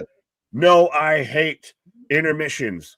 100%. They are the biggest thing that hurts me in pro wrestling, especially watching the indie shows and everything, because all of a sudden now, because the entire ring's filled with fucking glass, we got to take 45 minutes to not have any wrestling, and we just look at a screen. I like that Wrestling Revolver will show past matches, will show old matches throughout the show, throughout the intermission. Right. Like, we literally watched it one time to where we watched Swerve on the live show and thought he was doing double duty because they showed the replay. It was like the first Revolver show we did. Yeah, 100%, 100%. But dude, you made me smile the minute you started mentioning it, because it's just like, I know how much you hate when they go to intermission. Obviously, they got to clean up the ring. They got to get shit back in order. So then they got to do a field sobriety test out here. Make sure everyone's got their car keys out here. Can you, you know, say the alphabet backwards? I can't say it normal frontwards, motherfucker. I couldn't do that shit if I was sober, trying to say the alphabet backwards. Right. No, I couldn't do that sober. It's like Ron says that's an agility test. Right. I made it to whoa. Whoa. Yeah. But that's the thing, and it's been a minute, and it's been more of a schedule thing of trying to watch as many independent shows as we did before and everything. Of now, they just run so congruent with everybody else that's got fucking programming now. Too many Friday shows. And I understand they do Fridays because Friday's a big night out for people. If you want people to buy tickets, Friday's a good night when people are looking for something to do. Right. I get it. But it's been a little trickier for some of the shows like GCW, Ring of Honor, House of Glory. Doing a lot of Thursday, Friday shows is tough to cover with so much other shit going on. Yeah, respectfully, of John Cena's turning heel, you know, going might take a little bit of a precedent over Wrestling Revolver. Still might have it in the background, right? For it to be the main focus. Sorry. No, go ahead. I was just gonna say, speaking of heading into the background, Big Nick's gotcha. Right. Well, I did. God damn it! There we go. Yeah, for whatever reason, no. I guess when he goes solo, dolo, or whatever, don't like me. But yes, main and focus here. Now I've got a replay of Chambers from earlier tonight taking on BDE, who we'll see later tonight. But how we feeling so far? We're official like a referee whistle through an hour of Wrestling Revolver, Cage of Horrors. To some people, it seems might be, you know, their first time watching Wrestling Revolver. I want to know, is this your first time watching, I guess, a true independent of, I mean, do you watch a local promotion by you? Anthony, yes, the Macabre did win. But is this your first time watching outside of the big three, watching outside of TNA, AEW, WWE? We have more chaos to come, KJ and Nick, a ladder warfare match. Yes, we do. Yes, we do. Excuse me. I'm not going to read Anthony's comment, but yes. People in the chat better not be bitching and complaining about ads again. Wrestling God, I don't get the comparable with that. I mean, Musa, my guy. But Yeah, no, it's always just been a thing when it comes to when we do the independent shows like House of Glory. House of Glory doesn't always do it. They're one too that'll show a match if they're going to do an intermission. Revolver will do it. Obviously, we've got to clean up kegs and tables and solo cups and nips and beer cans and everything throughout all of this. GCW to me was one of the like worst offenders for a bit. And when we did like Battleground Pro Wrestler or Battleground Championship Wrestling, and I think a couple other indies, to where they would literally just countdown clock. They'd just go away of like old school intermission. Let's all go to the lobby. That to me, I've never been a fan of. Like, you're telling me, I get, oh, well, they've got to clean it up because of this and that, but you got nothing in the chamber. You didn't plan out your show well enough that you could have a backstage interview or something while you do that. Like, it slows everything so down so much of like, we were running on high octane here with Wrestle Revolver. And now, yes, we do still have a match going on, which I do like. I'm still engaged with the show. I'm still watching everything. But you're taking the momentum you had and you take the fucking sales out of it when it just goes into straight, countdown clock type vibes. Damien, what is your thoughts on WWE's interest in Private Party? I heard that they were interested in them before their contracts were really up. Earlier, I don't know if this was a while ago when they were, initially under, contract, or if this is just now that they know that they're getting towards the end of it. They would be interesting to see. I think they could go to like an NXT. WWE needs tag teams. They need a tag team division to really flesh out. Pro wrestling as a whole needs tag teams to flesh out. Again, I'm surprised that Tony's letting them go, but WWE could use them. TNA could use them for sure. In the I almost said the Knockouts division, but in the TNA tag division. So they will still very much find employment outside of this. I will say that. It's my wrestling. I want it now. Big Nick on intermissions. Yes. Well, it's again to me of respectfully, and not saying we need to start doing this or anything, but imagine though, if right now, when they were doing this, after we had all that chaos and everything, we just, walked away and put up, we'll be back soon, while me and KJ both just go take a pause. We got to go clean ourselves up, pause after all of this match. It'd be a little jarring and a little bit kills the momentum, I feel, I would say. So that's my take on it of, what type of matches, what you booked on your show. So book your show, like plan out your show, pace your show accordingly so you can have said match and then cut to something else while you clean that up, while you take away from that and everything. Instead of literally, you've got to just fully break away. Like I said, I like that Revolver's actually got a match going on. There was the times, like I said, when it was just intermission. They had a countdown clock on the screen and we'll be back. And don't even get me started when they'd have their countdown clock be done and then they'd add more time to it because they weren't done cleaning up. That's my issue with it. You book the show, pace the show the way you can make it work. And it's optimal in operation here. Pause for the cause. All these factions, and they don't have enough tag teams. But they don't wrestle. Well, depends on which company you're talking about. If you're talking about WWE, they have they have a few factions. Most of them wrestle as tag teams. I would say, obviously, Seth and Co. are starting to wrestle as a tag team, but they don't get pushed towards the top or anything. Like right now, SmackDown's tag team division is far superior to Raw's. If we get Jey Uso and Jimmy reunited, I think that's a huge fucking shot in the arm for their tag division. AEW is very much the case of they have so many factions, but everybody wrestles as factions. That's the thing, is everybody wrestles as trios, even though they don't give a fuck about the trios belts. Your tag team champs are one of your most over acts in the company, but you don't have tag matches. You have trios matches, which are trios titles, which why the fuck do you even have those anymore? Are your most booked match, I would say. as far as tag teams. That was a lot of teams and tags. But yes, pause for the cause. 3-1, 3-1. Clay, what's up? KJ and Big Nick, happy Saturday. Why? Absolutely. Who won? The Macabre beats the Alpha Sigma Sigma in the Frat House Rules match. They are the new tag team champions. As right now, like I said, I've still got Chambers and BDE from hashtag Revolver Unreal. So they're very much showing, like I said, matches from their old shows right now, the Intermission.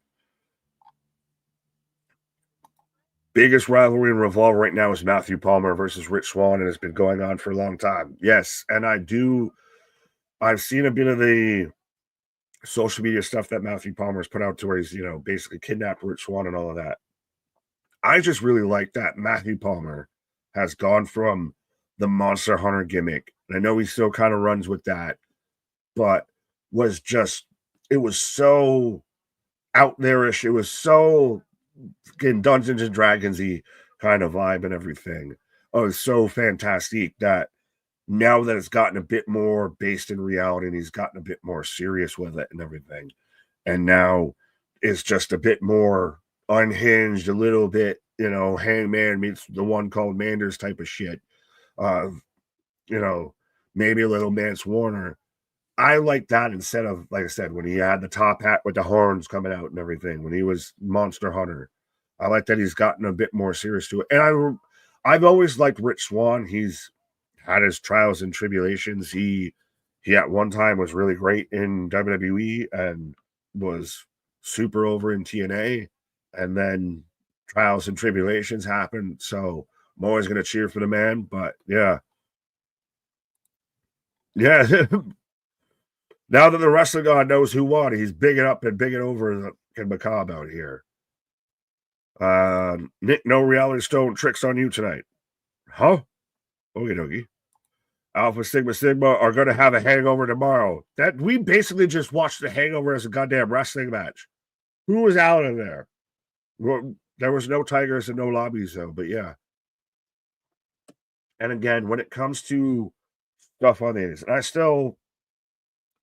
still not always exactly my biggest cup of tea and everything. Oh, I get it's going to be a bit chaos. I do want at least some bit of reality in my wrestling. I know butt chugs aside might be different, but yeah, it's still when you're watching an independent show versus an AEW primetime Turner broadcasting type of thing. I don't need to see that on that type of television. You go to what you know you're going to get. Nick, do you ever watch any of the OVW pay-per-views? Honestly, I'm going to keep it a buck. I don't have time to. I have halfway thought about it at times. I know we kind of, know a bit of the talent that's over in OVW and everything. But yeah, I've just never had exactly a full enough time to sit there and take time and watch it. But yeah. So I don't know if Chambers exactly won, but I know he's attacking a fan right now to steal a chair from him. But yeah, but I'm trying to think of exactly where he's going with that. But yeah, no, I just haven't had a ton of time to watch. We watch enough wrestling as it is, but yeah. TK just added another match for Dynamite. Mark Briscoe versus Okada. Well, that would be the Grand Slam. I mean, all right. I'm not exactly surprised. Oh, we got the springboard cutter after the splashback chair shot, but I'm almost not surprised by it. Canadian Destroyer, I'm not surprised by it because you're still going to have Okada in action, have him look like a big threat after he sat there and just busted open Kenny Omega's guts of Kenny taking third place in the local raspberry fucking pie eating contest, the fucking rhubarb pie eating contest. But now you're going to have Okada out there, have him still try and look like a serious threat. And Mark Briscoe's just become jobber to the stars, unfortunately, in AEW. I hate to say it, but if he had as many wins, if Mark Briscoe and Daniel Garcia traded wins in AEW, what would you have there? You would have an entirely different situation. You could have a guy in Mark Briscoe who you could believe would be a world title contender. Instead, we have Mark Briscoe who should have been a world title contender and is now, like I said, a jobber to the stars. He sat there and wanted to prove to his children that he didn't quit when he got choked out by Moxley, so he turned around and got choked out by Moxley. That's the thing, is Briscoe's so great and will never lose the fans' attention or respect, I feel. They will always still cheer for him. They will always still love him. But AEW has booked him into irrelevancy outside of, you love to see Mark Briscoe. He is Cactus Jack. He is Mick Foley if Mick Foley never got pushed. He is out there to take a beating, take a licking, and keep on ticking, but never actually climbing any ladders, figuratively speaking. Alan, what do you think about TNA Superstar of Women to join WWE 2025? Alan, I am trying to decipher your question, but I honestly don't know if there's any TNA talent that jumped ship from TNA to WWE. I think they pillaged their women's roster last year with Jordan. So I think that this might be the year to where they start to pillage the men's roster of a Santana, a Joe Hendry. That's where I think they go. I think very much that the women's roster has been all but picked through, and the WWE women's roster is already very much kind of filled out and fleshed out. I've said it, that they could do an Evolve, and they don't need a Nikki Bella, which, KJ, if you can hear me, spoiler alert, the rumors going around that Trish Stratus is going to be on SmackDown to get involved with Evolve 2. But yes, just saying, I don't think that there's enough depth on the women's roster that you don't need to bring in legends, because you have enough talent as is. But yeah, I think this might be the year that WWE squeezes out TNA's men's talent. Pause. As I got a backstage interview with Matthew Palmer. He's bigging up my man Cherry Lane and Bret Hart too, which always gotten. Paul Walter Hausen is a part of Wrestling Revolver, just so everyone knows. But yeah, again, I like this with Matthew Palmer. I like that it's a much more reality-based gimmick and a person. Like, I can relate to this situation. I can relate to you a lot more and connect with you, instead of you're the monster hunter and you got some kind of gray hairspray in your fucking hair and you got the hat with the horns and you're like if Trevor Lee played D&D. Yeah, I like that this is more Matthew Palmer of I'm a pro wrestler. Trish will be New York next weekend. Fair enough, but I'm talking about Friday. I believe it's been floated around quite a bit that she will make an appearance on Friday Night SmackDown. Does Hologram lose Wednesday in the Fatal 4-Way Luchador match? You'd have to remind me who he's fighting in the Fatal 4-Way Lucha match. It depends on how Tony's feeling for that day, of either Hologram's the jobber or, he's taking control of the avatar and I need to make sure that I'm the most over guy in the company. I'm surprised Jordan Oliver and Alec Price have tag titles at GCW. I'm not at all. I'm Jordan Oliver. Those are two guys that are absolutely, up and coming, like the new generation of guys that in the next 10 years will be top guys in the industry, if not sooner. I'm surprised that, because I think most of them, I don't know about Alec Price. Well, and also Alec Price he had to switch up partners because shout out to Ratty Daddy had injury. So yeah, I had to change up, we moved from the Garbage Daddies, but I believe Jordan Oliver and Tony Deppen were also part of that group with Blake Christian, Nick Wayne, and Billy Starks that kind of all signed almost, I'd say, AEW developmental deals, or at least deals with them out of GCW. So it'd be really interesting. I'm surprised that Jordan Oliver and Tony Deppen haven't been used it all. As I have Mrs. Palmer, Athena Palmer, Amber Moon out here, talking up and bigging up hubby out here. But yeah, we're getting a whole recap and a breakdown of, I guess, the mental health issues, the struggles, the battles of Matthew Palmer here. This is fitting for, I guess, the month that it be in. Yeah, sorry. I halfway just thought it was more of we're cutting a promo, but we've got D'Lo Brown looking ass doctor, I feel, interrupting everything. Fantastic start Friday through Sunday next weekend. Some WWE wrestlers and legends will be there in New York. Yes, they got the Fanatics event going on. Yes. Very legal stream. I found the live stream. Very legal stream. There you go. Absolutely. Yeah, you can just get on a trailer for all $5. $5 make you holla. Yes. What do you think about Britt Baker signing with WWE in 2025? Could be, but I don't. Is she somebody that might already have enough attitude issues and enough going on that WWE might not want to touch her for a bit? Does she go to TNA and then maybe make a pathway there? We're getting a nice promo with Athena Palmer and Matt Palmer. Yes.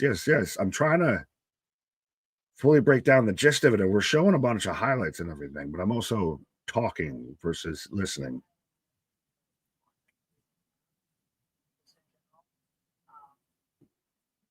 I have nothing but fond memories of Matt. I would hope so. He's your fucking husband. Let's go, Oilers. What's the score right now?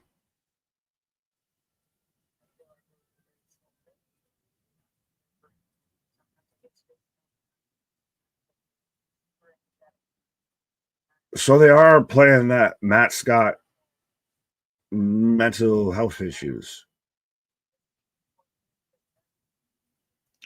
Sometimes I get spaced out Matt. Sometimes I get really energetic Matt. All right. I'm going to feel like KJ's going to come back and learns me on all this. But yeah.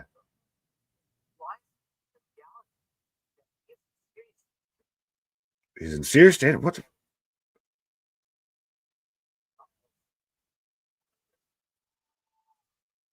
So are we doing a whole split personality gimmick? Are we doing an actual mental health thing with it? If it's a gimmick, is it?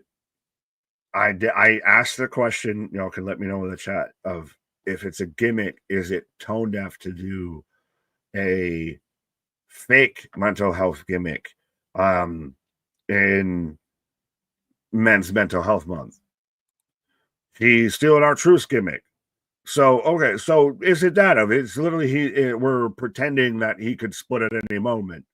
Madness. I could clap at any moment. Orton did the first mental health thing with his IED. What? Great timing on that return. Yeah, I don't know about that. But so, learns me. Did you hear much of that promo, that backstage? Okay, learns me. Yeah, it's selling on the idea that Matt is going through some things, and that like even it almost was presented as if like Athena and Matt are on the outs right now. I think of him fondly, kind of. So yeah, it felt really weird. Like I know you or I, if our significant other said, I have fun memories of them. Like, I'm alive, bitch. I'm right here. But I do believe we are returning to the action. It was a long, I know it was part of the intermission. I thought it was really an idea, for the main event tonight to kind of hype up. But I guess this is a bit of a storyline on the side heading into this match with Rich Swann tonight, as a ladder warfare will be next. Right. Well, and they've done a bit of, I don't know if you've seen it on Twitter, to where Matthew Palmer's kidnapped Rich Swann and trying to, I want to play a game and everything. I know he switched from the Monster Hunter to a bit more of a serious character.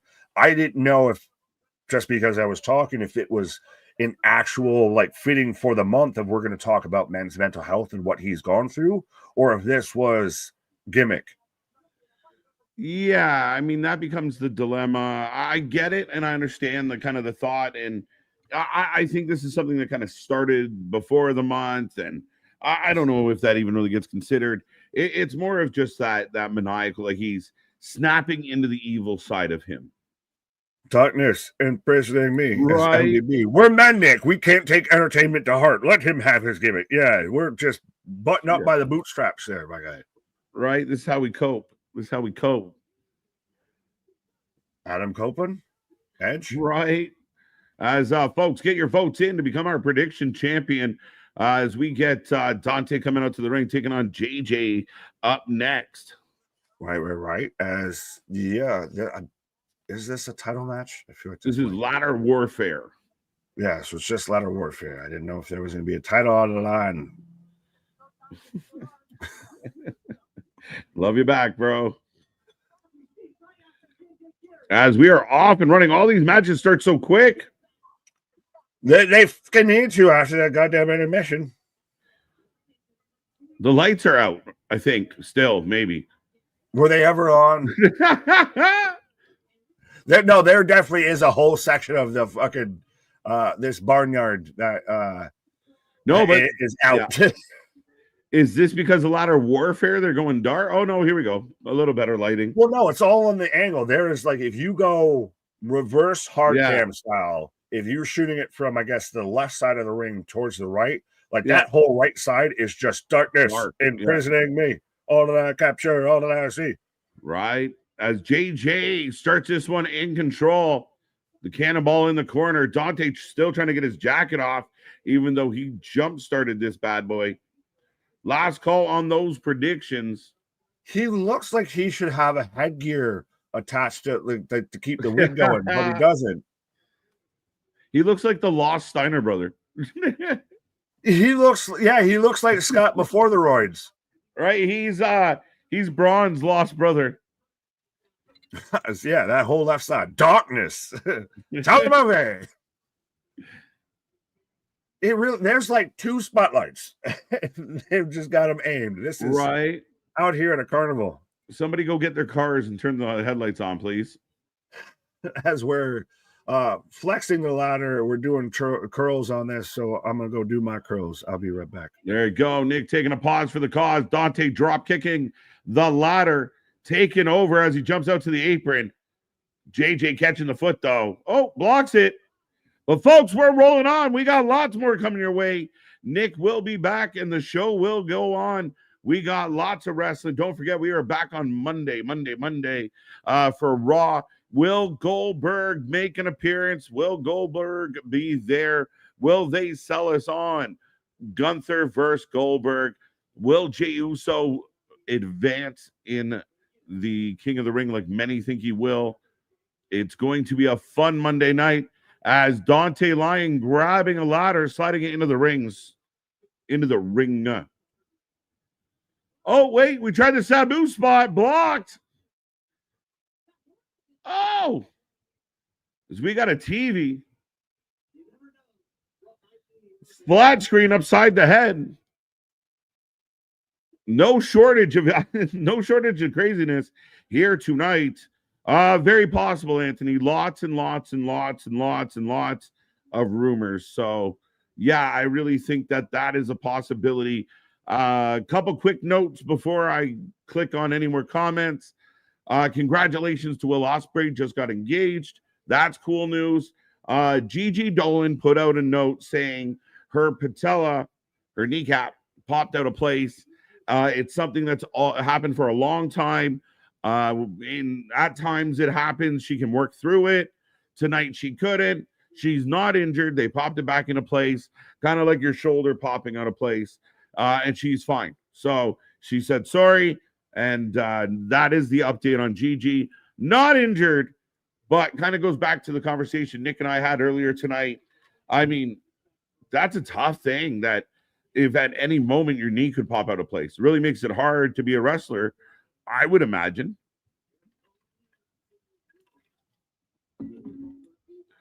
We need a knee pad upgrade. A knee pad upgrade, MDB. That's poor Chi-Chi. Definitely needs some pillows. Yeah, she's definitely resting up. I'm glad she's not injured. It's unfortunate the match went the way it did. It was one of the marquee matches we were looking forward to. She's tending to her patella tendon. Right. As we are getting the replay,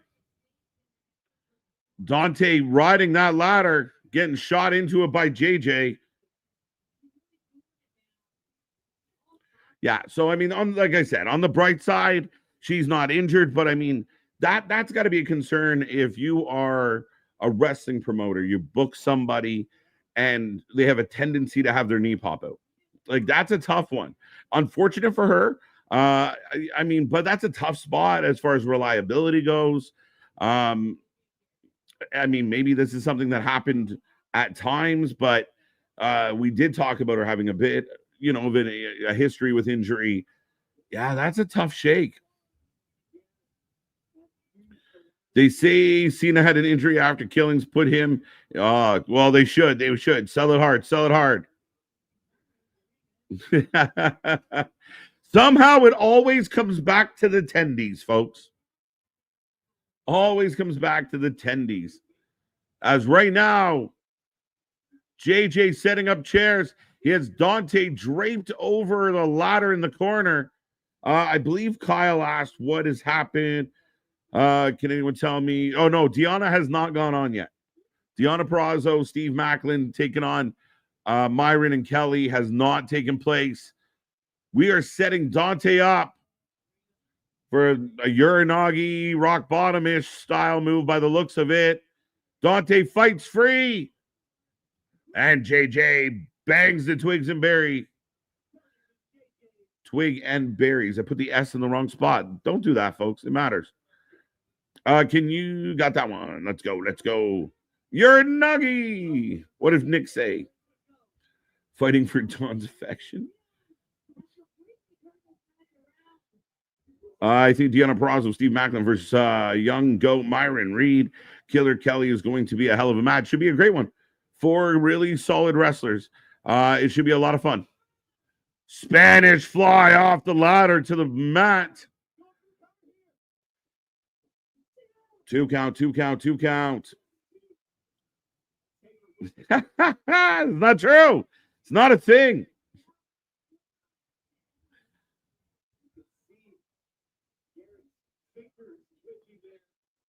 Garrett just trying to find himself.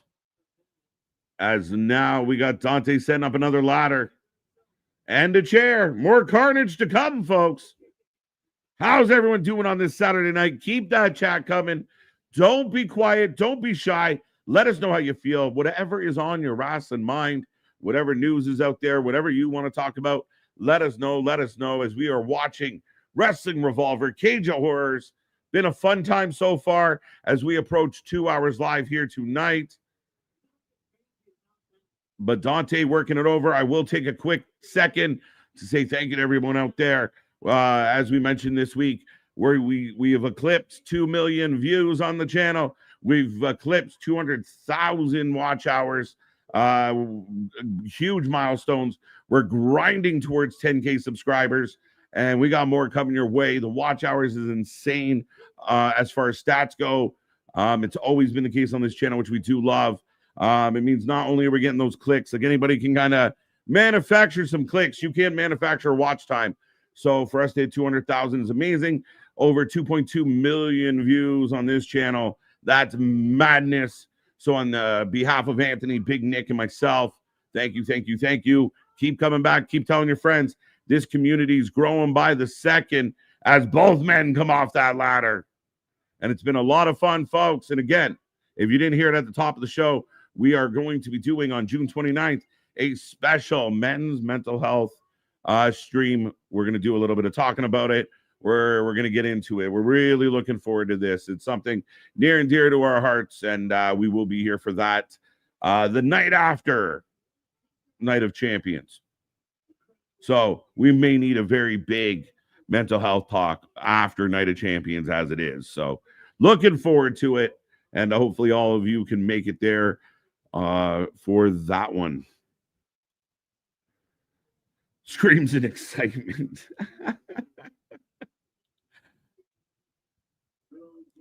Yeah, at least, bro, at least. But Dante taking a rest on the chair. JJ is literally trying to find his footing. But Garrett has been rocked coming off that ladder. Taking another ladder to the back in the corner. Elena Black's first match against Z. I'll be honest. She is one of my least favorite people in wrestling. I don't, sure, we'll see. She can prove me wrong, but I think she got pushed hard by a company. And then when things didn't work out or didn't go her way, she came off very entitled, very ungrateful.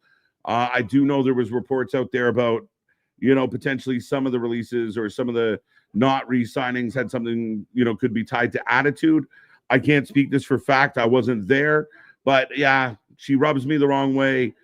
We'll see how that match goes, Damien. But for me, I think she has a lot to prove.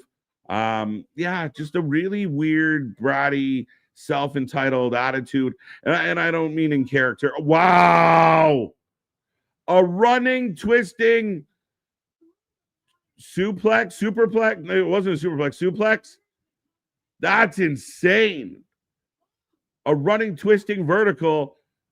Gets a 2-count moonsault off the ladder. This is insane.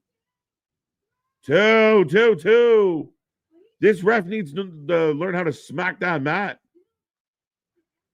Elena Black is whack. Cora Jade, yes, Anthony. Cora Jade. Not a fan. The night after Night of Champions, we are championing men's mental health. I like it. Absolutely, Nick. Absolutely. So, yeah, stay tuned for more, folks. We're working on some of the details. But it's going to be a lot of fun. Mental health stream. I like that. I love it. Let's go. Mental health. I might have to play with that a little bit. Pause. Banger match for this has been arguably the best match of the night so far. Real, just smash mouth, in your face, lots of big spots. Both men laying it out. It's been really good, AJ. Like I said, it might be my favorite one of the night.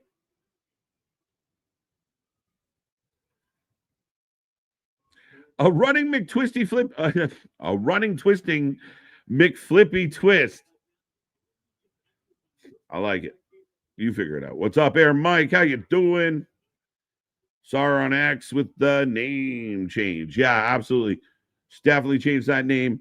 I know her and Mandy are teasing a little bit of something. But like I said before, I would not support her in any way, shape, or form. She wants people to pay to see her. I'd leave her high and dry and make her eat her words. But we got a coast to coast. Dante Lyon might be out, completely out, as we shatter a door. For those who are new to the indies, we get a lot of doors instead of tables. Apparently, doors are cheaper. The ref is driving me nuts with these fake claps. Put on a pair of gloves. Count to 3. Let's go, lady. I really like JJ Jarrett. JJ Jarrett's good. Dante's kind of like, to me, a little bit like Darby Allin in that way. But JJ to me has the makings of a guy that can kind of climb the ranks. You could see him in like an Evolve or an NXT or Ring of Honor being a viable guy. Got that kind of. Speaking of viable guys. Well, he has the makings of a varsity athlete, is what you're trying to say. Yeah, pretty much. Yeah, another wrestler guy. You said give him some headgear. He can be Josh Alexander Jr. He could be if Jeff Cobb and Josh had a child. JAJ, let's go. JJ Mateo. But so you're telling me that the butt chug and the Patel attendees weren't your favorite matches in the night so far? It might listen. It might have been the most entertaining, unexpected. Holy shit! What are we talking about? Match of the night so far. This match is a legit banger. Fair enough. And Eric, I see you, but yeah, if this wasn't live and we weren't on a stream, I could maybe explain it to you. But yeah, Google's a thing of we're not going to dive our toes into that. The most we do is arguing about Saudi, and we even try not to do that.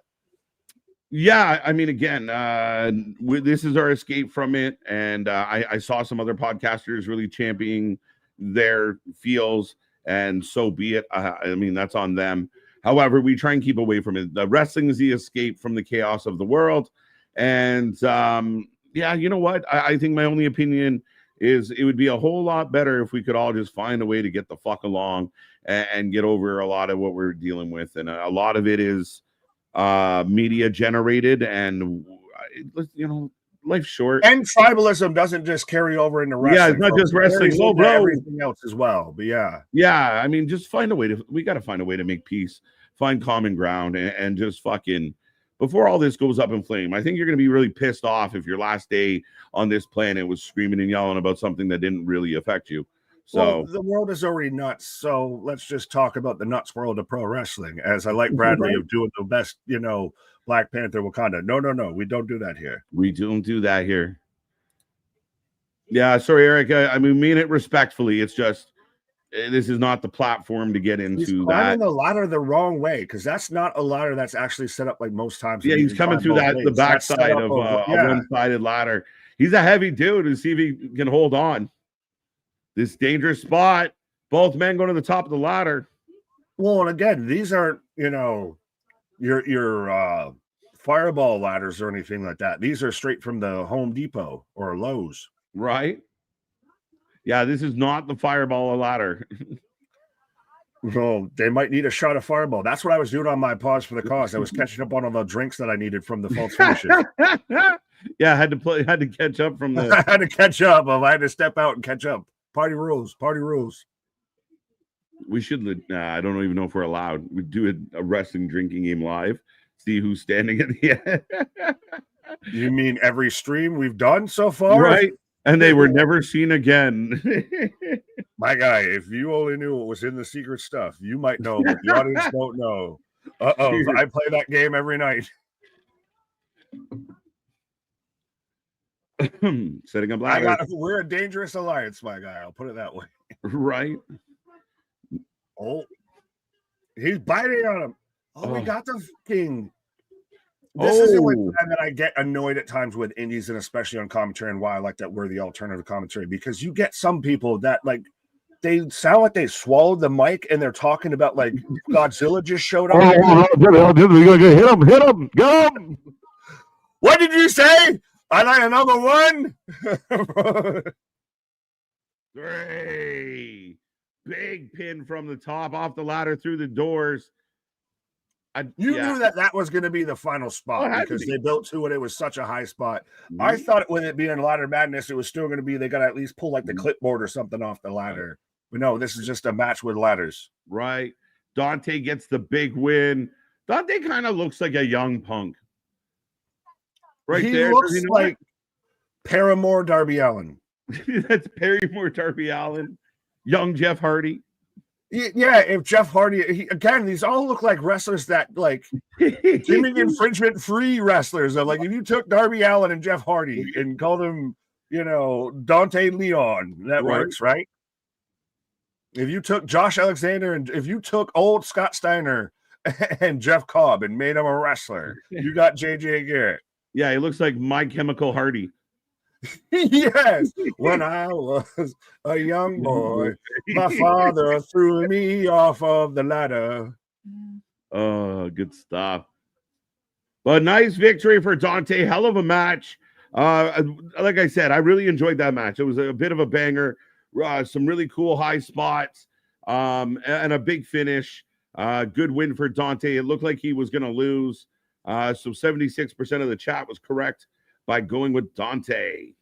You needed, though, something like this to bring the crowd back after a pause for the cause as a collective, like I said it while you on yours. Like, imagine if we just sat there and put up a countdown clock of we'll be back in 45 minutes. Right. We look like a bunch of assholes. Right. So that's the thing. Yeah, I mean, again, you get that intermission, you come back with energy, but it is also a card set up. Like, up next, we're getting the golden ticket match, the golden ticket scramble, some more chaos. We still have a cage match to come. Like, there's no shortage of holy shit on this card. Yeah, we still got Peraza and Macklin, versus Keller Kelly and Myron Reed.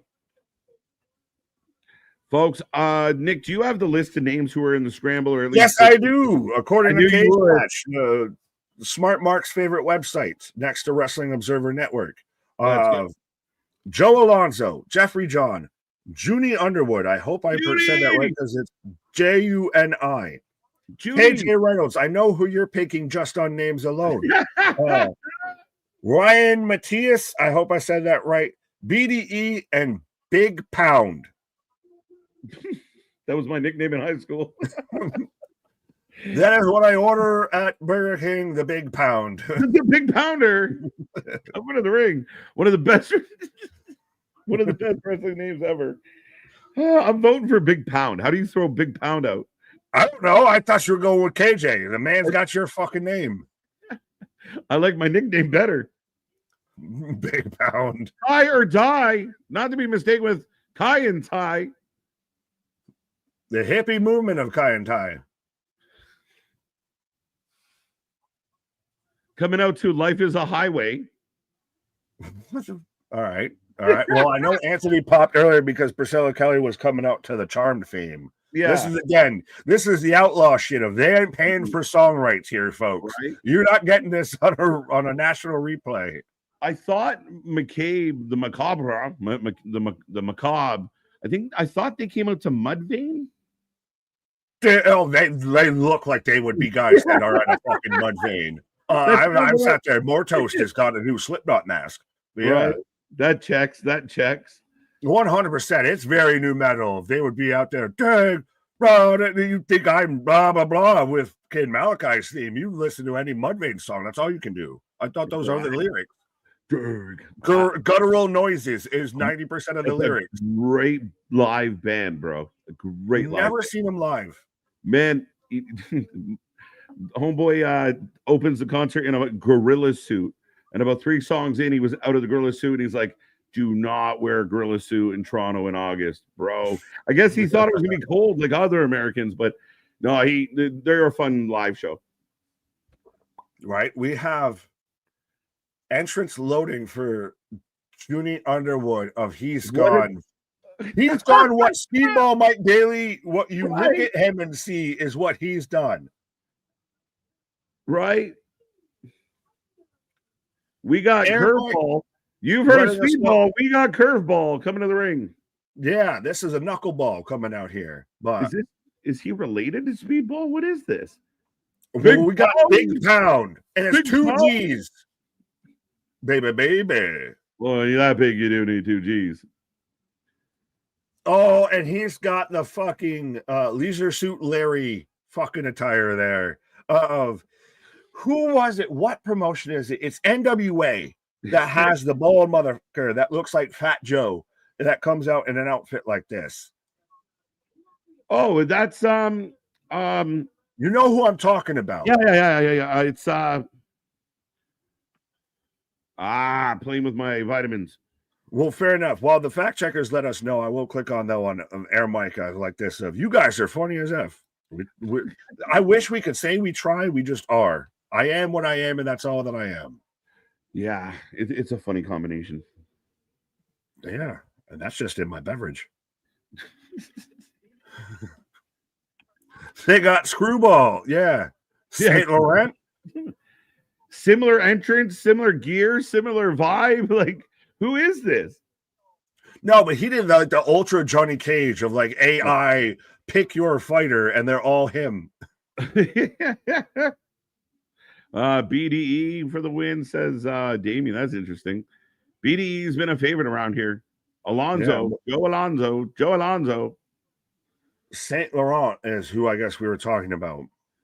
Saint Laurent. Yes. I'll take yes. Duck à l'orange. What? Never seen Mudvayne live, but I've seen Chad Gray's other band, Hell Yeah. Yeah.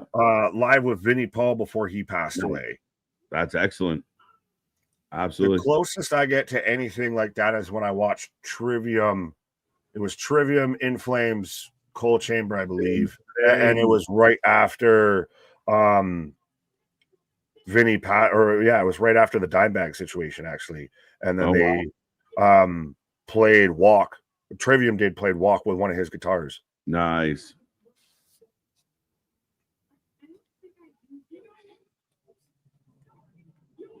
We're getting a promo here.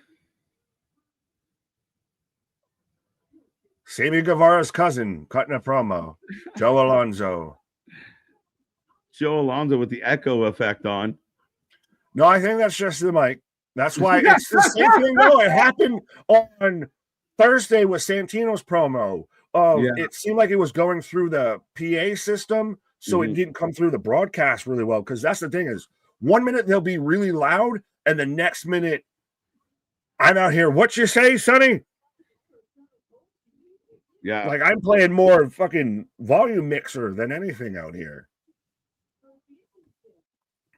Yeah, look at that. There you go. Small world after all. Absolutely. 6 degrees of Kevin Bacon there for you. That's awesome, Air Mike. MDB double downing, by the way, on Saint Laurent. There you go. Well, double down KFC sandwich. Yeah, it was one of those wonderful American creations that got sent down this way. My God, you guys are fucking nuts. America is just Jurassic Park. We never question why we're doing it. We just question if we can do it. Like, honest to God, I want to be in on some of these meetings. I'm pretty sure I'm high enough to come up with stuff like a double down. Like, you can't make that up sober. I still love the fucking Patton Oswalt, the sadness bowl. As we are off and running in a scramble, last call on your predictions. Who is going over in this one, folks? You might not even know who's in it, but take a guess. Right? Yeah, pick a name, any name. Pick a name out of a hat. Actually, fun fact, one of my buddies in high school was one of the kind of original members of Ice Nine Kills. Oh, nice. Spencer. Yeah. Yeah. Oh, pick the person who wins, says Air Mike. Well, that's always the best option. Try. But yeah, BDE off and running to start this one. I'll put my stamp of approval on my SM on BD, I guess. Is KJ Reynolds wearing a bonnet? A scarf? A handkerchief? Does mother know? Little Purple Riding Hood? That sounds all kinds of wrong. But we're he's gangbanging. He's Grape Street. For those who don't know, we are getting a scramble match. It's kind of like a battle royal. Yeah, but gimmick infringement, it's scrambled. It's scrambled. But these go to 11. Right. So we legit went from a frat house rules match to a ladder warfare. Now we're into literally a scramble. So we got a couple more matches still to come, folks. It's been a good one so far.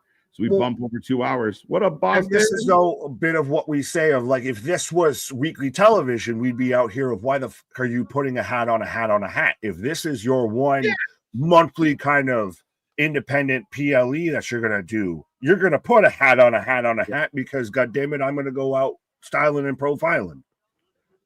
Big pound topless in the ring right now. He's making them things jiggle. He's shaking them titties. Black hole slam. JELLO. Side tit slam. He somehow has a skullet. He's got balding in the middle. Oh, ducks under. The big man. Oh, reversal. Almost lost the scarf. Glad he took time to fix it. You know who he reminds me of? He's like 70s Man Mountain Rock. Do you remember Man Mountain Rock Yeah. from old school WWE? Yeah. With the fucking just dragon shirt and the fucking crashing on the guitar. He's Leisure Shoot Larry of Man Mountain Rock. Nick with the deep cut of the night. Exactly. That's how you know we're OG wrestling fans. He kind of looks like Earthquake though, like from like the camera view. He's John. He looks like John Tenta. Yeah, like respectfully. Something this, something that. Right, a little bit. A little bit of this, a little bit of that. He's not a Tenta. He's more of a pitch. He's a pitch tent instead of a Tenta. Firework display in my town. Nice. Hey, oh, shout out Boston. Shaking them ditties. Again, we're just saying all the things we never get to see on this channel. Yeah, welcome to the real raw unfiltered. This is Wrestling for Life After Dark. Mm-hmm. Yeah, we weren't joking when we said don't miss Saturday streams. Those aren't swoop. Yeah, swoop hole slam. Yeah, no, those aren't swoops. They're epic. Oh, sloppy super kick got there though, as they both hook up. Big Pound trying to go for a ride. Oh, we're going the other way. Right. I remember Man Mountain Rock, Max Payne, who was love child of Dude Love and Roadkill. Yeah. Dude Love and Shout out to anyone that remembers Roadkill, too. The first and only, I believe, Amish gimmick in pro wrestling. Yeah, he's the only one I can think of off the top of my head. Great gimmick. Boston's apparently coming in guns a-blazing. Yeah, he was a big fella. Oh, yeah. Up there with that giant haystacks level. He definitely looked like a modern haystacks. Yes, Amish. Go look up Roadkill. Man, I remember the N64 ECW game. He was always tough as shit because he's just white, shirt with the fucking suspenders, the black hat, and everything. He was full out there Amish. He got a beard thicker than us. Right. BDE with a. Oh, everyone's doing the fucking Osprey, Ox Cutter, or Cody Cutters. Yeah, I mean, if we're going to be honest, and we talk about this kind of bleeding into AEW style of, this is our one big show. We're going to hit all the fucking moves because you won't see us for 2.5 weeks, or we're going to do an East Coast tour. We'll be back in a month. So I want you to remember this move. Like, it's crazy, but no way. Big Pound. Yeah, no way, Jose. Dude, my heart stopped. Whose heart stopped first, his or yours? Mine. Oh, as he gets kicked off. Oh. Young Tatanka. Tope's everywhere. Tonka Tope. I feel like I went in a hot tub time machine and we're seeing all our old favorite wrestlers when they were young.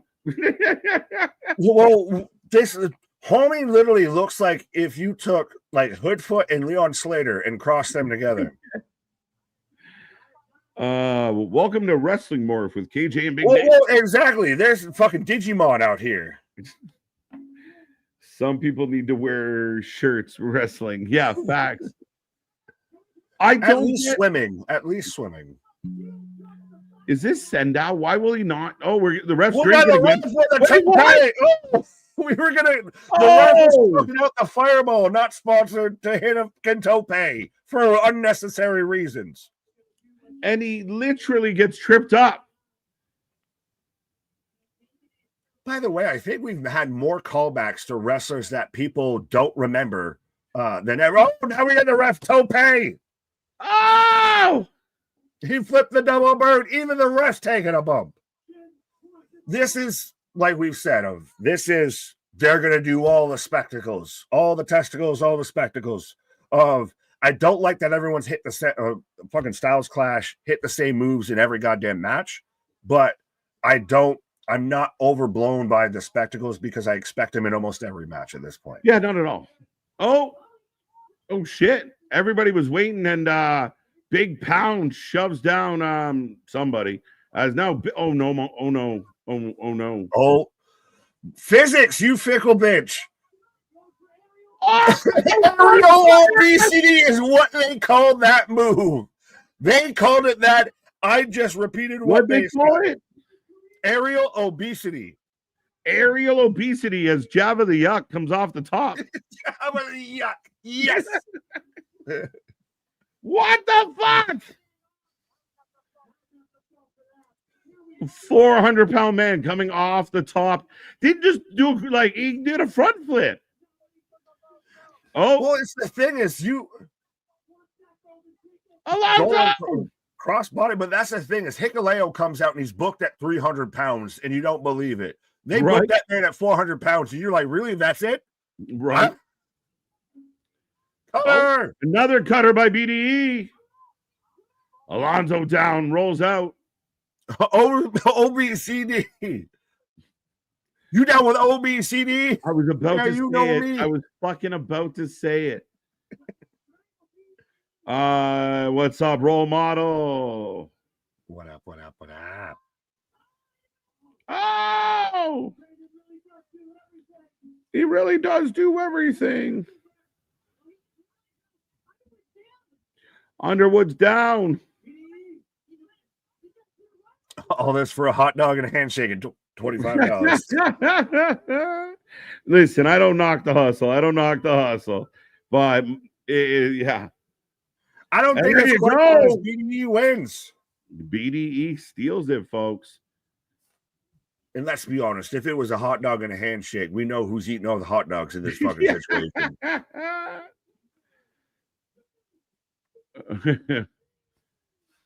Fucking hell. Does BDE stand for big and energy, and you can figure out the middle? Yeah. Okay. I just caught up. That fucking commentator, Jesus. 1 minute the ring is like quiet, the next it is fucking huge and explosive, and all I can hear is the goddamn commentator. Right. Brandon does everything officially. Sure. I thought it was Brandon Devin Evans, but hey. Well, he got that Evans energy, my guy. Yeah. Nice play on letters, I suppose. Yeah.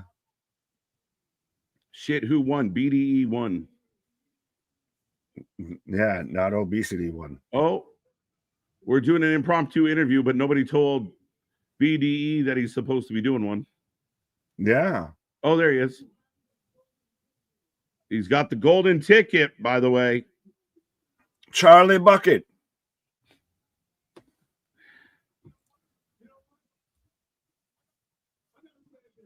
See, again, I'm fucking.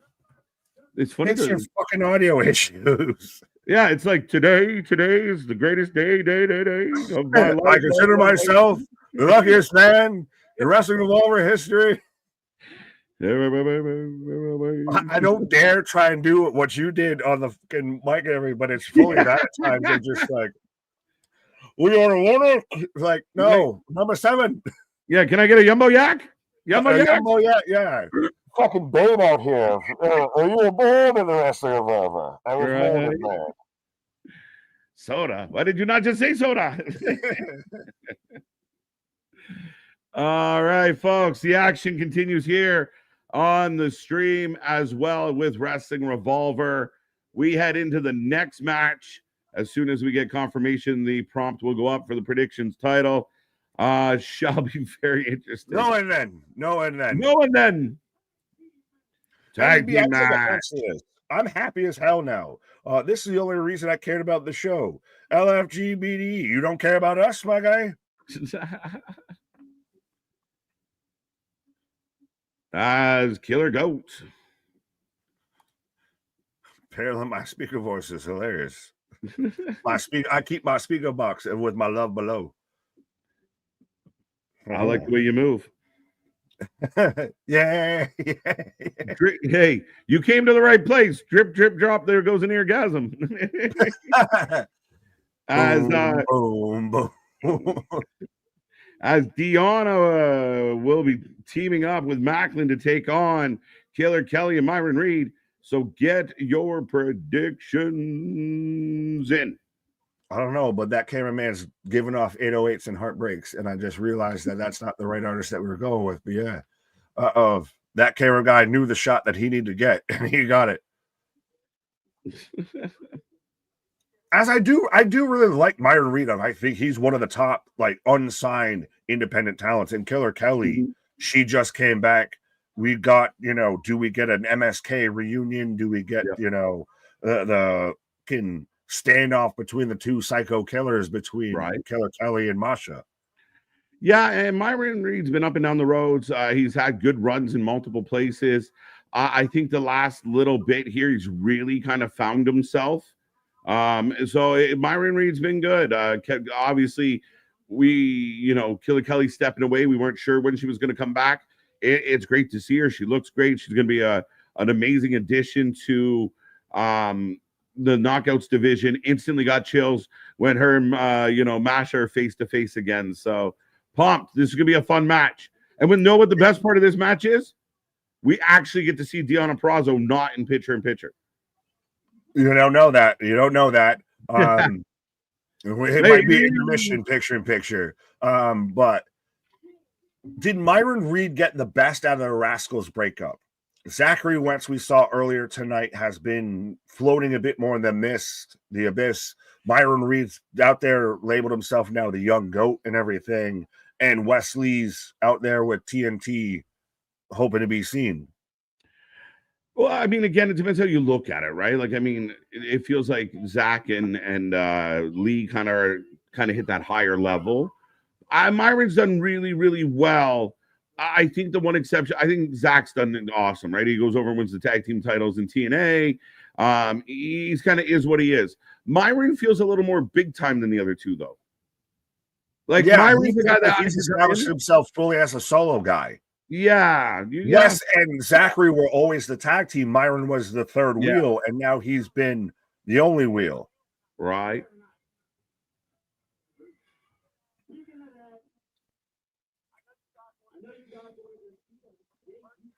Myron Reed cuts a better promo than Ricochet, and that's surprising as fuck to me to say. Do you want the long list of people that cut a better? Well, I know, but I'm saying of Myron Reed, Tony, you can't call this man. You don't have a contact number. You don't have anything. No, like there's toddlers out there that cut better promos than Ricochet. Goo Goo Gaga better.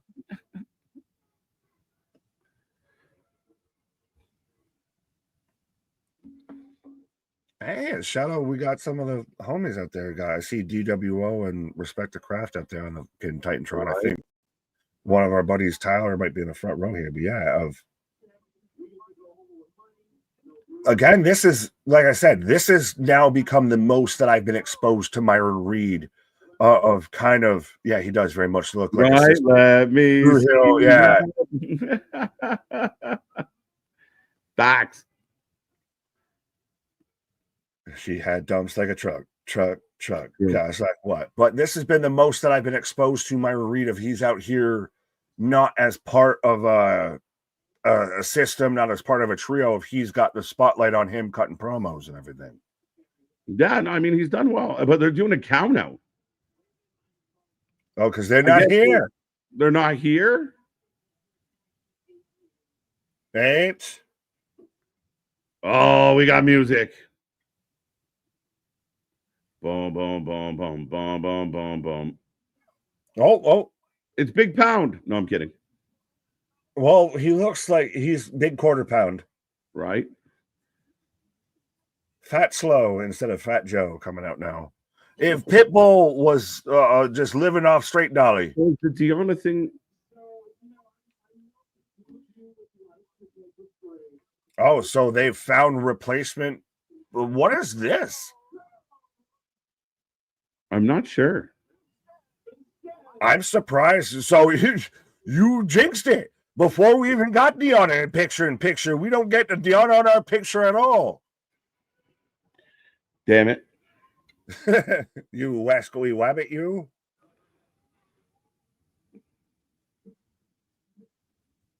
So they're taking on Crash Jackson and Jake Christ. So this screams to me of we're doing this on the fly. If they literally could not make the show, so now we're pivoting. And two guys we've already seen tonight. That's what I'm saying. If this feels to me like, remember when we were watching GCW and Ali actually got hurt and they had to pivot live? Yeah. This feels like this of they were supposed to be here. They couldn't make it for whatever reason. So we now have to pivot of, oh, well, who do we already have booked? Of, all right, you guys can do double duty, right? So just make it a short match, probably fucking 7 minutes or something. Right. I'm gonna re-put out. Does everyone get a win on this? No, anyone right now, you can I don't even know how to play it. Everyone, if you want to change your vote, you can. Right. Yes. MDB's out here popping his thongs and things. Right. We don't see it. Wrestling God, WTF, of them's the breaks when it comes to indie shows. Card subject to change. But it's funny because like two of the things I really wanted to see tonight, one ended in a pop patella, the other one never got out of the gate. And like you said, I jinxed it by being like, we're gonna finally see Deanna. Did anyone out there know that this was not going to be a thing? Well, one was a fair to launch, the other never launched. So yeah. Oh, big leg drop by Priest. It's like Priest. Which one is it? Yeah. I just call him Christ. It rolls off the tongue easier. I know. I've always wanted to say it, but it feels slightly sacrilegious. Right? Jake Christ. What do you? My name is very good Christ. I'm the brother of Jesus. Jim Bob, the son of God. Right. Rewind stuff up insecurity there. What a weird situation here at Wrestling Revolver here tonight. Right. Yeah, well, this is indie promotions. This is indie wrestling. Of the card subject to change has never been apropos more than it does to independent wrestling. We've watched shows to where entire matches will show up that weren't announced. Like, and I'm not saying we got to replace a partner. I'm saying we didn't know anyone was here for this. Right. Yes, we got Christian Jackson taking on the Killer Kellys, the Myron Kellys. I don't know. Killer Kelly throwing the boots. There you go. I will return in a moment, sir. There you go. He's going to check on Deanna and find out their travel ranges. What was the issue? But Reed Killer Kelly for the win. Reed Macklin for the win. There's no Macklin involved, but I'll give you that. KJ, do you think Killer Kelly could beat Masha for the knockout championship? I'm not KJ, but I could believe it. I could see it. I think Killer Kelly is super talented. I don't know if being held back is a thing, or it's more of just actually getting the spotlight on her. But she's super talented, and there's some people that just more the independent, the deathmatchy style of wrestling suits them better than WWE main screen television. So that could be a bit of it. That could be a part of it. As I got Killer Kelly and Jake Christ. Don't call me Cracker. I don't know. Getting late for dinner in the ring here. No Deanna. Yes, no Deanna. No Deanna. No Macklin. I guess I assume that they probably had travel issues, what have you, getting here. They were not able to make it, so now we've got to pivot. Masha's overrated. Oh, Boston, I know you're just saying that just to try and trigger me, but no, I just go back to last year when she was higher in the overall PWI rankings than she was even in the women's, which is abysmal.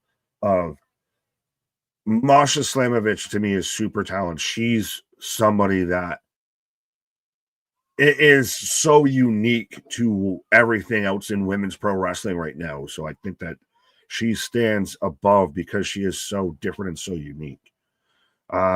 Reed Killer Kelly for the win. A lot can change in the year, Nat. Yeah.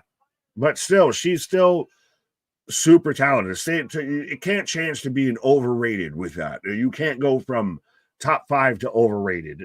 That's too much of a juxtaposition. That's, Christ, look at Tyrese Halliburton out here. The players themselves voted this man overrated, and he's out there running off like a Halliban, destroying everybody. So I don't. Masha sucks. Give Tessa the strap. Now I see what you're trying to do. You just try to trigger me. You just try to turn me into the Hulk, and it's not going to happen. Yeah, you tried using that argument before, but those rankings are just opinions, not facts. All right, so then what are your facts that she's overrated, my guy? It's all opinion, it's all subjective. I think she's super talented, and I think, again, like I said, of that she's so unique and stands out from the rest of the pack. That puts her a bit above everybody. That puts her in that unique category. You can say that she's not as high up or as up there or what have you as she was last year or anything like that, but to go all the way to sit there and say that she's overrated, I feel it is a bit of a stretch. Like, I hope you didn't pull your back out with that. It's just my opinion that she's overrated, right? And I'm telling you how I disagree with your opinion. Welcome to a conversation. As Kevin's Reed and Kelly for the win. No, we don't need to give Tessa anything. I agree with Boston. I'm going to fight y'all both. I know where y'all both live. I need to just take a trip to Massachusetts and Chicago. Illinois and Massachusetts, look out, as I got the dusty punches again from Chris out here. We're getting double bionic elbows as he ducks under the double clothesline. So double springboard, Coda cutter, ox cutter, all the things.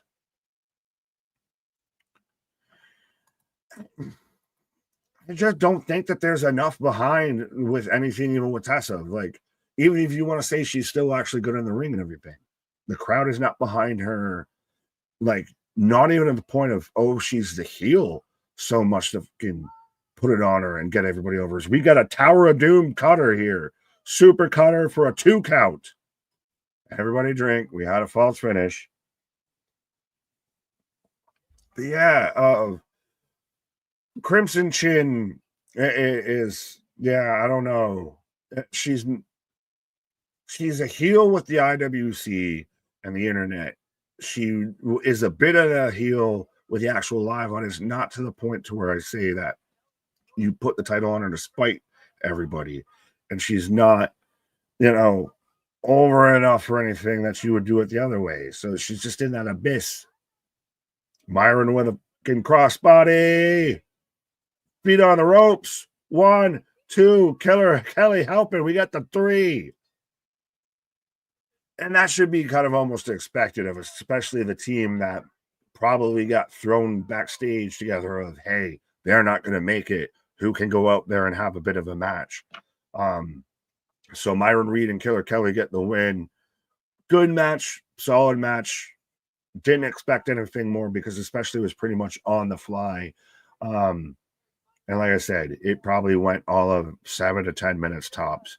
So, all right, match so far. Massachusetts, yes, they do. And trust me, I live in New England. Massachusetts sucks. Yes, as a former New Yorker who still lives in New England, or lives in New England now and lives in New Hampshire, I double hate Massachusetts. Shout out to anyone that we even got Boston hating on Massachusetts. But anyway, shout out to anyone in Massachusetts. I love y'all. Just your state kind of sucks. You have a bad reputation. And I'm a Yankees fan, so to hell with the Red Sox. They tax us out the ass for no reason. Welcome to New York, as we're getting another vignette package promo thingamabob with Matthew Palmer. Now he's just watching highlights. Like, he's watching it on like the old movie reels, but it's in all 8K HD. So I don't know what to believe. 6-1, 5-1. So we're replaying the turn here a bit of Matthew just smashing out Rich Swann. The IWC needs to stop acting like they've never said anything worse than Tessa. I'm not going to fully touch that one with a 10-foot pole, but I feel like I can say I'm pretty safe on that. The shit that comes in my mentions from this virtue signaling D-bags is far worse. You make two statements, and one I agree with and one I don't. I do think that she's still, and I'm not trying to fucking reopen cases or reopen wounds and everything like that, but I will say I do think that she still needs to be at least a bit accountable for everything that happened. Regardless, moving on. I do think that there is very much, that's why we are the WFU. And again, this is where I pitch into, if you haven't done so already, be a friend, tell a friend, like, share, subscribe. We do this for anything and everything. And we're out here. We're the voice of the voiceless. And we're at least a goddamn good time. But there is very much a subsection of the wrestling community, especially on Twitter, which is why I actually do more interactions and everything on Instagram or on a Discord or anything, which go join our Discord. But Twitter is a fucking cesspool that breaks half the time of the vitriol and the hate that comes out of wrestling fans over just a differencing of opinions a bit. To me, yeah, I can see they go a bit extreme. And again, that's why we try to be the in-between, the safe space here of we talk nonsense, but we talk good nonsense. But yeah, that I agree with you on the second half. You had me in the first half. Kyle, Nick, what's your prediction between Swan and Palmer? I think Swan, just because of how much they're doing all of this with the Matthew Palmer thing of, is this the ultimate payoff if he gets his ultimate comeuppance, or is it he finally breaks and he slips into full madness? Like it's such a, could go either way. If they go full madness with Matthew Palmer, and could we end up, I know I said the matches before seemed very domestic, and we've gotten robbed of both of those infighting, the family fighting feuds. We got robbed of both of them, either by Travel or Batellas. But could we get an Athena versus a Matthew Palmer in Wrestling Revolver? Because she's not getting used in AEW. She's barely getting used at this point in Ring of Honor. If they go full madness, I could very much see Matthew Palmer winning. I think because they're doing so much before this, hyping him up, talking about all of this, that this might be Rich Swan's night. But that just be me. And again, Wrestler Revolver, I love you. Fix your audio issues, please. I am still trying to talk and hear the things, and I feel like I have to be in mouse silent to even try and halfway hear anything. But see, so they are going back and bringing up when he was the gray sprayed tan hair and everything like that, and he's drinking potions and he's very D&D and all of that. I like that he's gotten away from that we're a bit more based in reality. And I know we've talked about Indy's reality, all of that. But now that he's a bit more of a relatable, a personable, a tangible character and everything, I can relate to a Matthew Palmer right now. I couldn't relate to the Monster Hunter of you're playing a character, you're playing a gimmick versus this is you. This is just me, be me, all that. Dale, check it out. I've just been using TNA's library. What did Dale say? Go watch wrestling videos on YouTube. You can watch test matches on it. Fair enough, I guess. Watch whatever wrestling you need to watch else too. I can't even say that because trust me, I'm halfway wanting to pull up the Fight Night 2 in the background here, but I know I mentioned it before. Guilty pleasure of tomorrow is going to be spending my day watching New Japan Dominion, which we will not be here live for at 3 a.m. to watch. But no, yeah, there's even as much wrestling as we cover, there is still 10 times more wrestling out there. Nick, random question. Would you ever consider different mustache styles? I guess that would be the question to an extent of when I have to shave the beard, because the beard stays. I've slightly done before the little twisty curls and everything. I had a buddy who could do that a lot better than I. I can't really pull it off too much. I'm actually presently happy with the mustache if we're going groom care here, but because I don't eat a ton of it, pause. My dad always rocked the cop mustache. Shout out Pops being a cop. Speaking of Father's Day, but yeah. So I don't know if I would ever really truly rock just a mustache, but yeah, debatable. Facial hair tweaks are a thing. Of wifey's at times, you know, giving me the fucking Viking, you know, braid twist there in the center. Tessa been mostly in TNA in her career. Yes, well, she did also wrestle a bit in either AAA or CMLL. One of them's. I was just asking, your stash was looking lush. It is luscious. And I was about to say viscous or something. Viscous. But yeah, that doesn't fully fit. Yeah, no. 100% again. Hashtag not sponsored, but we got the best beards in the business. And I think it was Geekbox that actually kind of halfway coined the phrase, if not KJ, though. You know, with great beard comes great reaction, and great responsibility, but great reactions. Damon, what is your favorite night so far? I feel like it's the match I didn't get to watch, and probably the ladder match. I feel like I need to go back and watch that now. Out of the matches that I've seen,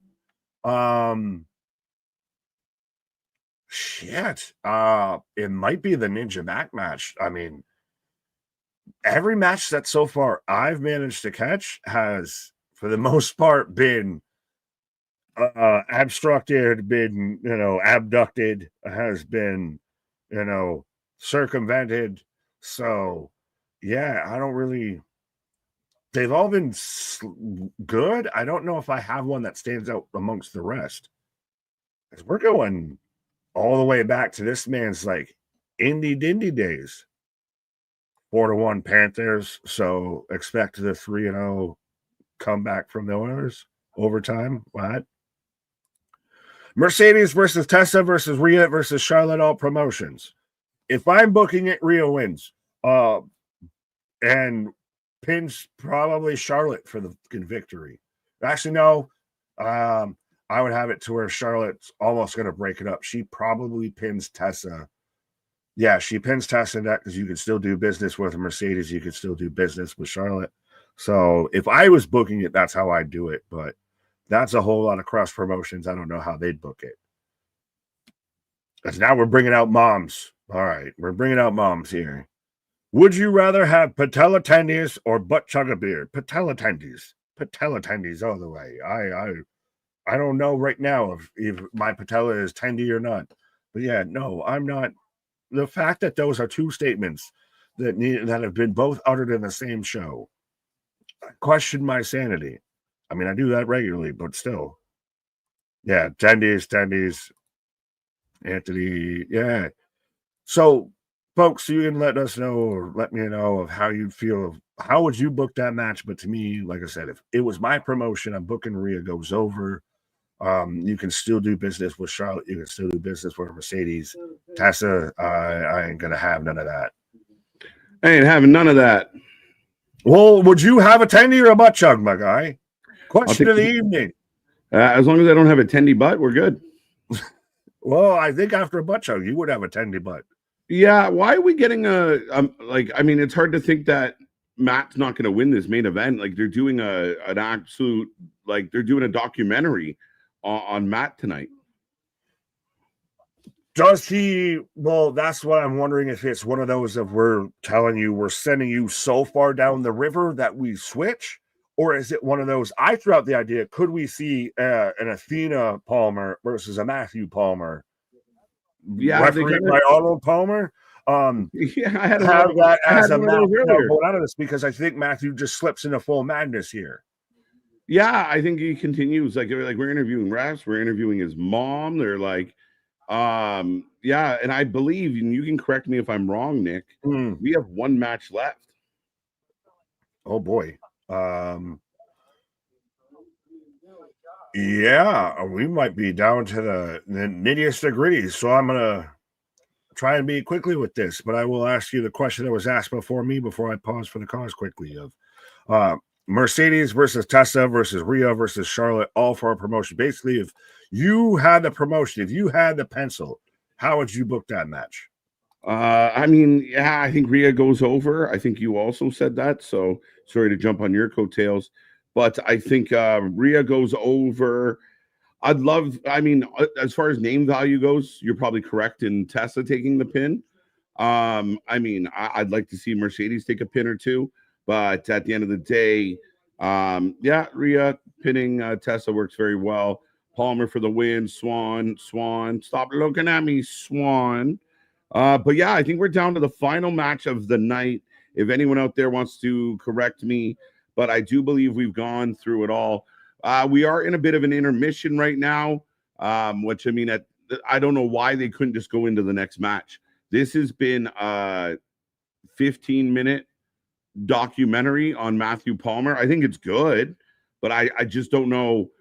Like, this is, if you're going into your main event, you kind of want to get to your main event. Like, this is a bit too much of a, we already had an intermission. I don't know that we require this right now. Goes over Tessa, but a great showing. Mercedes takes the pin if I'm writing. Yeah, if I mean, I'd ultimately want Mercedes, but her lawyers would probably prevent me from doing so. Or Pepper Potts get in there and, you know, swing her weight around. Well, I don't know. It's a tough call. Swan for the win. On June 26th, MLW Summer of Beast free on YouTube, and got Palmer for the win. Nice. Let's go, Dale. The main event of the evening. Let's go. This is it, folks. It's been an interesting night. I mean, they can't control the fact that Gigi got hurt, couldn't complete her match. No Deanna, no Steve Macklin's a little bit of a bummer. Two big names that would have helped this card. I thought the Frat match was fun but stupid, which it was supposed to be. The ladder match was really good. The scramble was a scramble, not overly great or overly exciting. The last match with with Myron and Kelly, it was okay. So, I mean, yeah, for my money, not a bad show. This main event should cook, but I'd like them to get to it. This could be the busted open match. Swan, Pepper Potts. Yeah, enough out of you. You're not helping anything. Rich Swan for the win. As I think we're getting close here. 70% of the chat at the moment taking Rich Swan. So quite interesting. I like what they're doing, and I know Nick touched on this. There's a level of authenticity with Matt Palmer with this. The setup, the vignettes are good. He's strong. He's showing he can be a next level guy. Right now, I got Rich Swan kidnapped, tied to a chair, running back what has happened in the past. I'd like to get to the match, but it should be really good. Maybe a little bit of a coming out party for Matthew Palmer in a sort of way, but he's been the star of this show. We had the other intermission. We had a long, dedicated 10, 15 minutes to Matthew Palmer. Now we get part 2 of it during this intermission.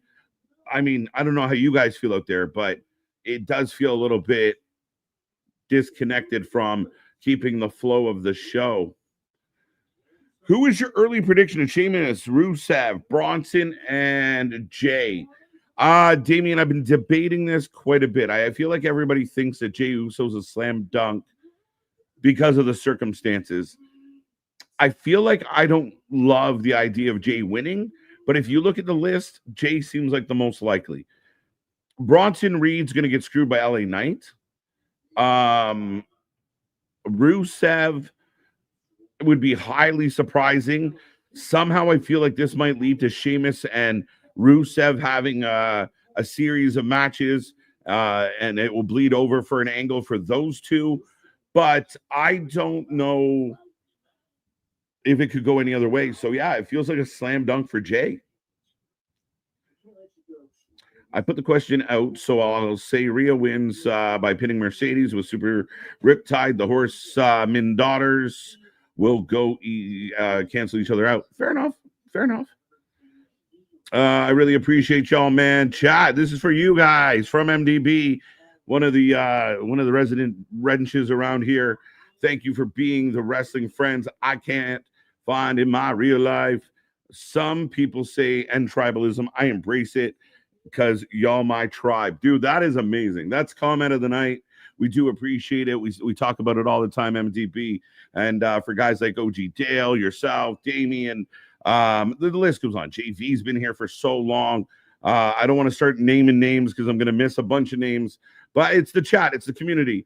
I know when we kind of got this rolling, you know, we were hoping people would tune in and watch. We never anticipated that people would tune in and become family, become connected, you know, and really kind of bond during this whole process. So it's been a really cool, amazing thing. Guys like Bradley, guys like Phoenix, Geekbox, Sean. Like, I mean, again, I don't want to say a whole bunch of names because I know I'm going to miss a few very key ones, but myself, Anthony, Nick, we appreciate that anybody shows up even for a couple minutes.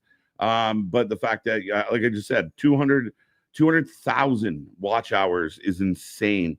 And that's crazy. That's how much minutes you guys have been here with us. And that's a crazy journey. We're looking forward to, you know, continuing that trend and continuing to grow. And we can't do it without you guys. That's why we say be a friend, tell a friend. The nicest thing you can do for the channel is spread the word. But yeah, we've built a community. We are the WFU. We want it to be a different voice than what everyone else sounds like. I feel like when I go through a lot of wrestling content, it's all the same. It's very the sheep herding. All the sheep go left, all the sheep go right, all the sheep go left. So once somebody kind of puts out a thought, then it just bandwagons to the one direction and the other. And I know Nick and I have always wanted to be kind of the variation from that. We want it to be the difference. We want it to be something that you couldn't find on any other channel. And no disrespect to the other channels doing live streams. I just truly believe that we do live streams different than anybody else out there. And we don't make it about us. We make it about y'all. So, no, we appreciate it. We really do, man. Love that comment. I know it's a bit of a long-winded, sentimental comment, but you got me here late on a Saturday night feeling disjointed. Perfect. Let's go. This is still going, guys. Literally still going. Like, you have an opportunity here to just kind of get into the match. Let's go. No offense, but I really think a 15-minute, 20-minute cameo right before your main event is not a good approach. I clicked a wrestling show and got a Matt Palmer documentary. Facts. It's crazy. And again, I like what they're doing with Palmer and that. I just don't like, I get it. Okay, you're going to do, but why? Even if I went to a rock show, I went to a concert, I went to a movie, I don't want to do an intermission right before the crescendo, right? Like we want to get into it. Yes, you can hashtag that MDB, but yeah, I mean, I really don't think now was the time for that commercial. That now is the time for that. Hey, welcome back. I was gonna say, you shush your mouth. They let me get my fucking intermission in here. Oh. The intermission worked in my favor, so you shut your mouth. You'll do nothing. But yeah, no, 100% of absolutely love everything that MDB said. I was literally racing back to fucking start before you did and everything like that. But yeah, no, again, as someone who's come from the chat, I fully am amazed and love the fact that we have a whole extended family of. I love that. I'll admit it, that there's people out of the chat and everything that will message me when we get off of this. Yeah. Everything.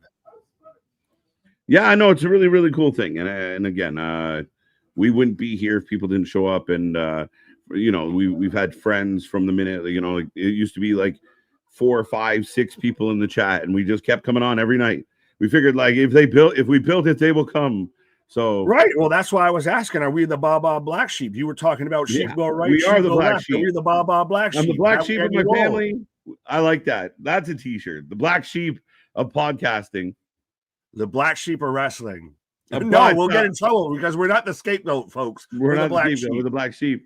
But Rich Swann is finally coming out. Let me get my pause. Yeah, no, you're grateful. I'm not. Which is ironic because you're the one that hates intermissions. To me, a 40-minute. Jason's comment is the best.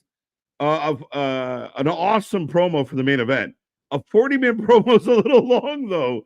Like Wrestling Revolver, thank you for introducing me to Revolver. So, yeah, no, we appreciate that we can introduce anybody to any of the new wrestling or any of the wrestling out there. But, yeah, I think Jason's on point. hell of a job with Palmer tonight. Like, the idea that Palmer might not win this is kind of tough for me, but they really built him up. Rich Swann's no slouch. But this feels like a blood feud. And if anything, this is making me, I know and we're not going to get fully into ratings now, but how much this has been all over the place and everything. This has been very much independent wrestling definition of this. Makes me appreciate that companies like Wrestling Revolver, like House of Glory, are still out there and prominent. And I wish that they just could make it work and we could cover them more. Mm-hmm. Absolutely. Absolutely. None of the wrestling channels host with unique voices. KJ and Nick sound professional as F. On the mic, Anthony, I would say something nice, but you got nothing but love for Anthony. But no, I mean, again, we do what we do because others can't do what we do, right, Nick? Absolutely. Well, trust me, that means a lot because I hate the sound of my own voice. I can't watch that.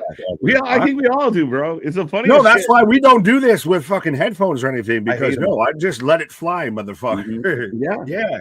But no, absolutely. And again, no, I can't do it. Try to be as unique as possible and everything. And it's God's honest opinion of I'm having fun watching this and doing this, so I want everybody else to have fun doing it. Yeah, man.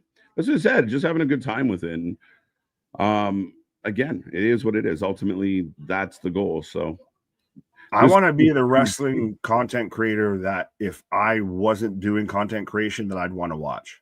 Facts. Right. Palmer for the win. The cage of horrors is slightly assembled. We've got a scaffold. We've got 3/4 of a cage. Yeah. Well, 2/2 of a cage, 2 scaffolds. The other halves are still out there with Perazzo and Macklin. We don't know where they are. And seeing Rich Swann with the shaved head is crazy. But this is why I'm saying, well, did he do Ron Killings before Ron Killings? Right. But I like that this feels like a blood feud. This feels like, I fucking hate you. Yeah, it's a hell of a match that should have started 20 minutes ago. But other than that, they're really good. Listen, I got my win back. I got a refresh. I'm good. I'm God giveth and God taketh away, and he taketh away before he giveth tonight with me. Right.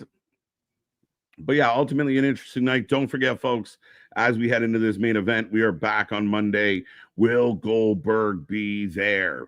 Dun, dun. We will get the next King of the Ring match as well, and so much more.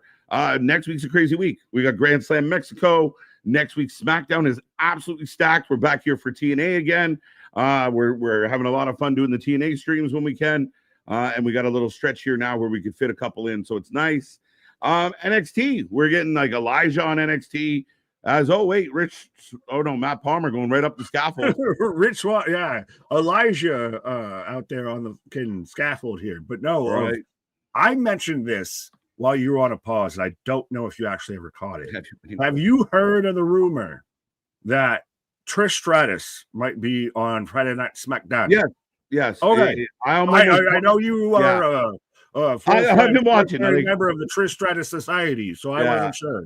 I'd make a joke. Member of the Stratisfaction Society. Right. I'd make a joke or two here, but nowadays, right now, I don't think it's good. I'm going to read the room and not make those jokes. But yeah, I'm very aware that I think it's more than just a rumor. I do believe it's almost all but confirmed that Trish Stratus will be there next Friday. You're getting Truth for Cena. It's going to be a hell of a SmackDown.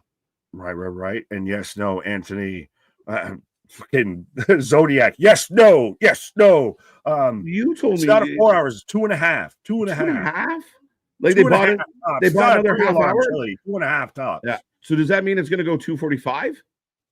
Fuck, probably. As we off and running, get your predictions in as the main event has begun. Cage of Horrors. We got cage, scaffolds, doors. Oh my. All this shit as Rich Swann and Palmer just throwing bombs. Yeah, well, and we've got barbed wire tables, and he hung up on the scaffold for half a second. Like, oh wow. I remember, well, this reminds me of like when Mance Warner and Effie had their like halfway cage match for the GCW title of like there was 3/4 of a cage. This is just This is literally the cage of horrors. Of we've got parts of a cage, we've got barbed wire doors, we've got scaffolds, we've got everything. Right. 67% of the chat are taking Rich Swann. Again, it could be one of those. Of could it be that he wins this, and then this is what causes Matthew to finally snap? That's a valid point, Nick. I mean, again, the vibe they've given tonight that it's Matt's night. Oh, right? Holy shit! This is I know that he was supposed to go through the door, but he went through the door before he went through the door. If you get what I'm saying, yeah. He went through the caging around the door faster than the actual door frame came off, folks. So for those who can't see, he hit the ramp arms first, and then the frame came in behind him, almost cartoon style, Wile E. Coyote style. That's gotta be Kane. That's gotta be Kane. Tearing the door off the hinges, which, by the way, that was fucking zip tied like a motherfucker. That was barely there. That was barely there. Oh, now we got a weapon. Oh, the cage door being used as a weapon by Rich Swann. For some reason, Rich Swann looks extra skinny without his hair. Is that an odd thing? Like, what happened? He looks skinnier now that he has no hair. You heard it here first, folks. KJ saying dreads add weight. But I think he looks more serious. Yeah, in a lot of ways. And I like Rich a lot, man. I like his entrance. I like his vibe. Good guy, bad guy. He's a vet. He did great things in TNA. I think he could have done more in WWE. But overall, I think he's a great guy. Just a fun guy to watch. But it's the unfortunate thing of the trials and tribulations have kind of a bit gotten the better of him in some situations. Facts. And again, the guy's still out there working hard. And like, this is a moment where no matter how this eventually turns out, I mean, here he's putting over a guy like Palmer, win or lose, right? It's real. He just gets smacked with doors, right? Taking doors. I want doors. Break on through to the other side. You know, the day becomes the night, light becomes the day. We got to try to run, try to hide. Break on through. Nick's like, you're gonna react to this, motherfucker. We got to change. I like the doors. I'm a Jim Morrison fucking fan. That's a great song, great band. You will sing along. We're late on a Saturday here. Yeah. And yes, Anthony. So Anthony confirming as well, kind of what you said, right? Like his trials and tribulations kind of got him back to where he is. So hopefully things are working out well. Yeah, and surprising, I didn't realize until recently that he's married to Sue Young. Yes.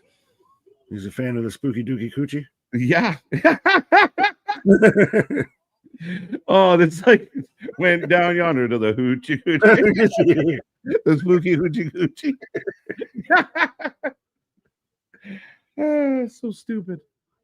Not a when he chew, but yeah. When he choose you. he chose someone else. As we got Palmer climbing a scaffold. Right.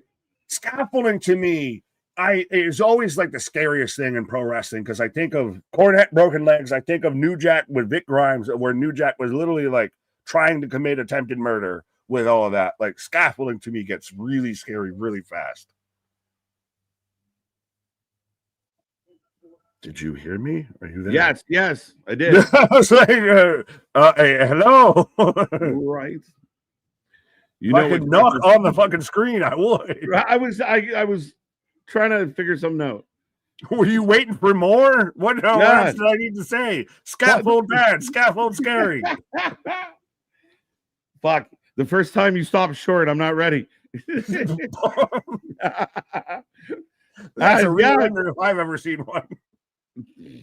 As both men swinging on the bottom of the scaffold, American Gladiators.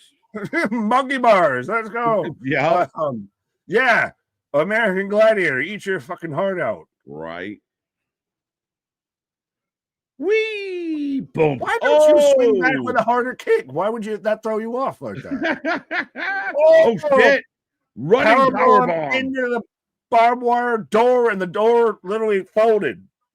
It tacoed. Yeah. Speaking of coochies. Spooky hoochie coochie. So ridiculous. I'm not helping our female demographic. I realize this. Yeah.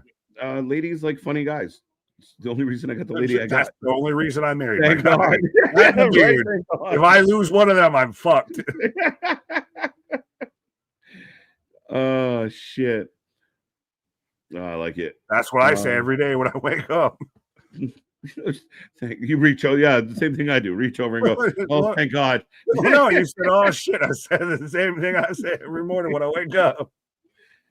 American Satiator. No. And after the show, American Gladiator. Oh, the door almost killed a fan. Nice catch by Palmer. But yeah, we're playing shot put here. Shout out Brock Lesnar's daughter, who just looks like Brock Lesnar with a fucking ponytail. But yeah, it is terrifying. Terrifying. The alpha had a daughter. Holy shit. Oh, don't do it. Don't do it. Don't do it. Don't do it. Fully, bro. That is fuck. Moving on. We've got doors, scaffolds, and tables. Oh my. You could start casting her in movies right now. She could leave collegiate sports and be a villain in every summer blockbuster that's made from now on. She is a tank. Is she Hafan Morrison there, the fucking mountain from Game of Thrones? She'd be the female version of that. She's the mountain. She's the hill instead of the mountain. Oh my God. Imagine this lady kill you with a shot put at 100 yards. I believe she would. I believe she would. Oh, Definition man. of unfuckwittable. Never mind, her father's terrifying. You won't even get to that. Imagine that. Imagine you got to sit down and meet Pops, and it's Brock fucking Lesnar. Yeah, and he palms your face. My shit turned from an outie to an innie real fast. Yeah. As right now, we've been doing a lot of decorating. Rich's Swan is down. Palmer's putting doors in corners. He's got Swan up. So we got 4 doors, and 7 years ago. Well, we mentioned Hodors when we're holding all the doors. Yeah. Scoop slam onto a steel chair. Damien, I like this comment. I've heard TK is mad about Wardlow and Camille on American Gladiators with WWE superstar The Miz. Now, I haven't heard, again, we can't confirm or deny that. I don't know how much you've read of it. I don't know how viable the sources are. Dave Meltzer was on another hot one. I really wish Cultaholic and Wrestle Votes and all these people stop quoting The Observer. You'd be better off quoting us. At least we're entertaining. Like, stop quoting The Observer and spreading it like it's news. Like, these headlines are so fucking nuts. But Dave's on one again, but whatever. Is Dave talking about that a passive-aggressive way to get a memo out without it being an official Tony Khan tweet or anything? Because clearly WWE wouldn't have an issue with Miz hosting it. Otherwise, they would have just fucking pulled them. Not especially not with two soon-to-be employees of WWE. Yeah, with the barely used AEW roster. We're so fucking mad that they're going to be on American Gladiator, but not mad enough to book them as we got a fucking Death Valley Driver through a big Death Valley Driver. A plank of wood. Yeah, imagine when WWE introduces American Gladiator Wardlow to the WWE universe. What is going to be their Gladiator name? Oh my fuck. Yeah. Yeah, it'd be rough when she takes you to Suplex City and you can't stop it from happening. Some people might like that. But speaking of getting to Suplex City or Death Valley Driver, can Destroyer, whatever fucking move that was there. That was a hell of a goddamn move. It's insane. It's been Matthew Palmer on the Rich Swan through the door. Right? Hard hitting to start this one. I've been worse. No, respectfully. It's true. You'd smile first if Sable answered, then run. Hi, Mrs. Lesnar. You have that realization. Oh, Sable's here. Hi. Oh, wait. I know who your husband is. Run.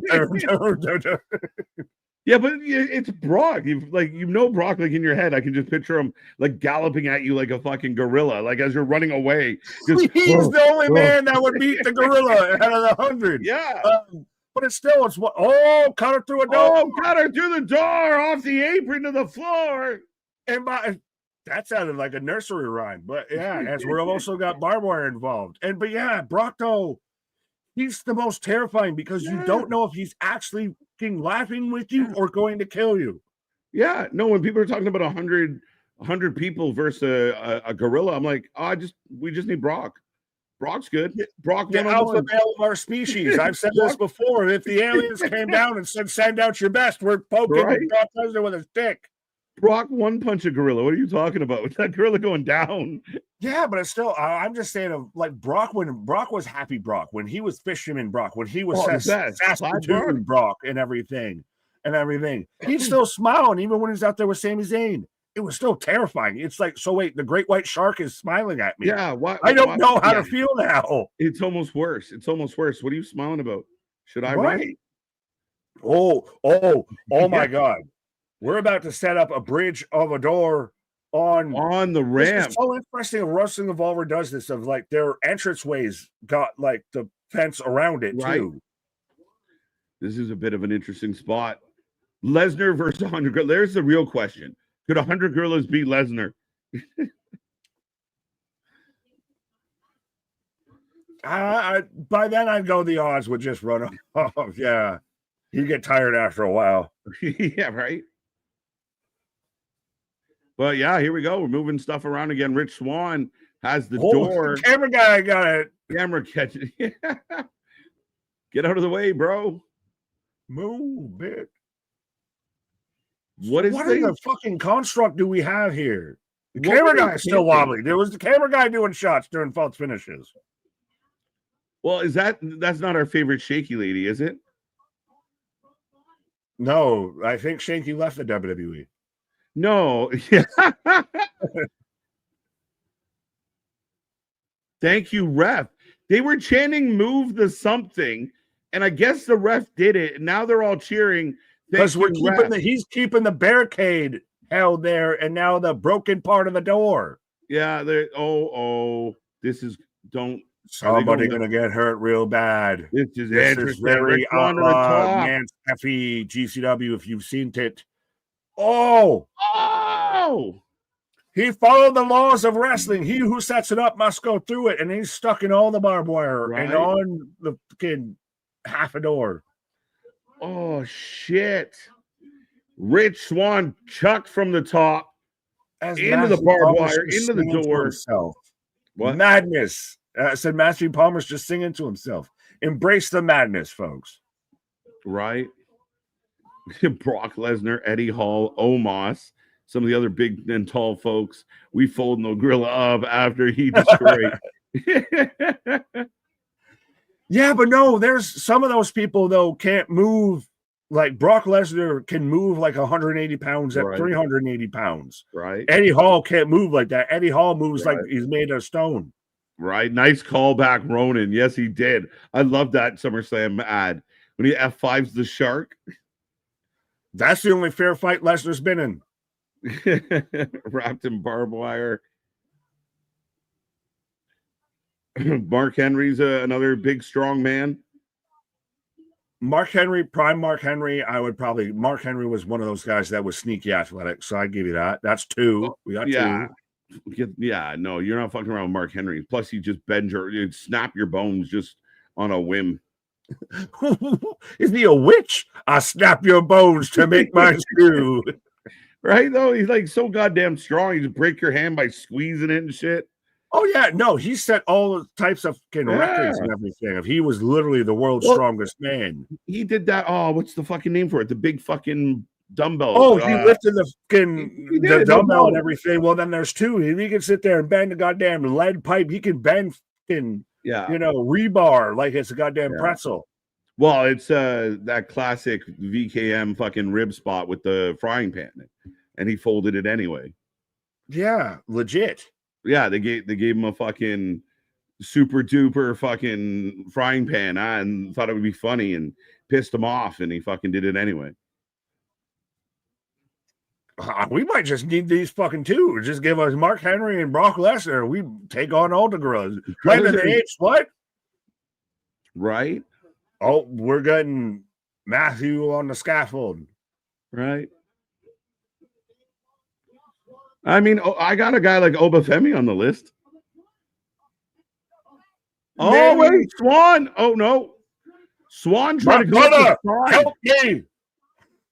Long live the king. That's what this is.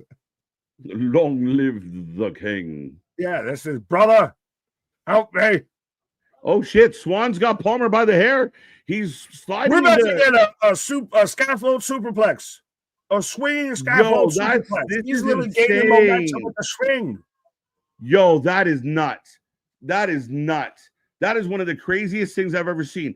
From a chin-up position, he pulled into a suplex and then pulled off a swinging superplex off the scaffold through a table. Yeah, scaffold superplex. It was weird because you could see him get like literally swinging to gain the momentum to hit it. But to do all of that from a chin-up position. 1, 2 count. That's a 2 count. That's a 2 count. Yeah. I hate how this referee counts. If you see it, you can't unsee it. She's driving me nuts. Would you like to explain for those who can't see it? Well, she's like she's hitting like her wrist off the mat. Like she does this weird thing. I hate it. She's not Aubrey with the hoof. It's like she's afraid to touch the mat, maybe because of the debris. But even earlier, she was doing it. Like, just count. Is it one of those that I'm going to do it that way? So if I have to quick release out of not counting a 3, I can bounce real quick out of it. I don't know. It looks like that, but yeah. It sounds so silly, but it's just, it's driving me nuts. It's like this little technical thing that I'm like, why is this happening? She's like terrible. Fair enough, but Foxy agree with you. MDB, I'm not clicking on you.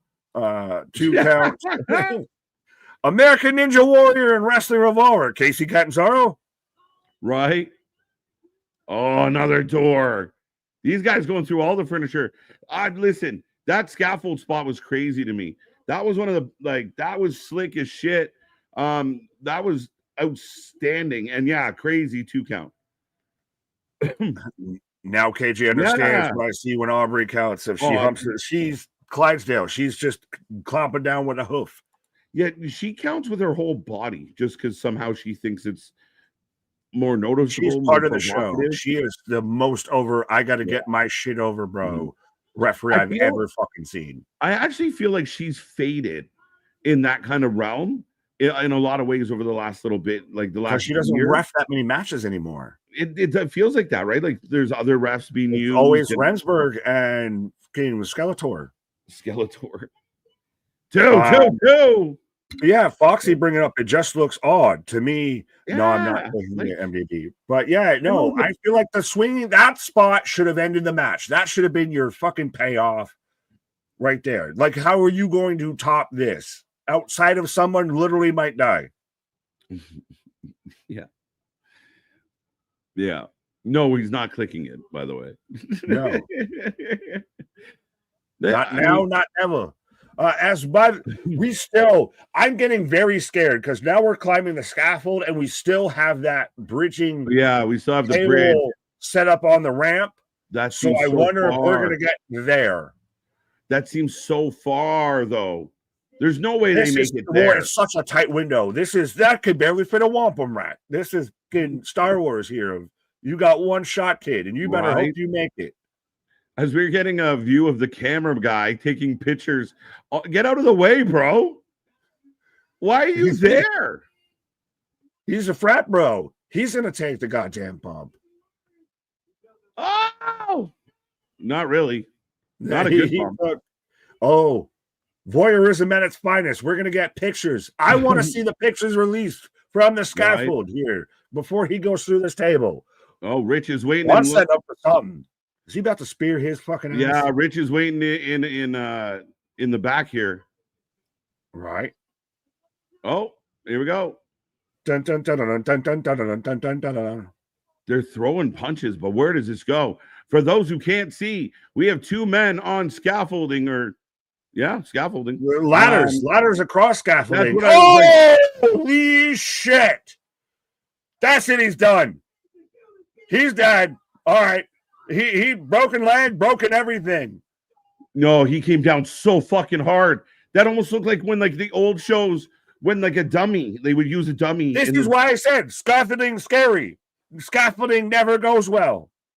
Palmer's He smiling. who sets it up must go through it, and he set it up, and boy, how did he fucking go through it? That shit splintered and broke like paper mache. That shit broke quicker than fucking I thought they were too far. I'm amazed he hit that tight of a window more than anything. He landed straight knees and legs. He came down so hard and so fast. MDB, you popped me for fuck. That one's hilarious. I will remember you in the arms of an angel. Yeah, it's one of those. If they could go left or right. If they go right, all right, you land in the ring. They went left, and you had a fucking tight ass window. Like I said, it looked like in like what they do in a sitcom when like they used to like somebody would like fall off a cliff and they'd throw a dummy as the stunt double. That's what it looked like. He came down so hard and just so kind of flailing. He landed all pure knees, so I don't know if that was good or bad. Two. He got a two. He got a two.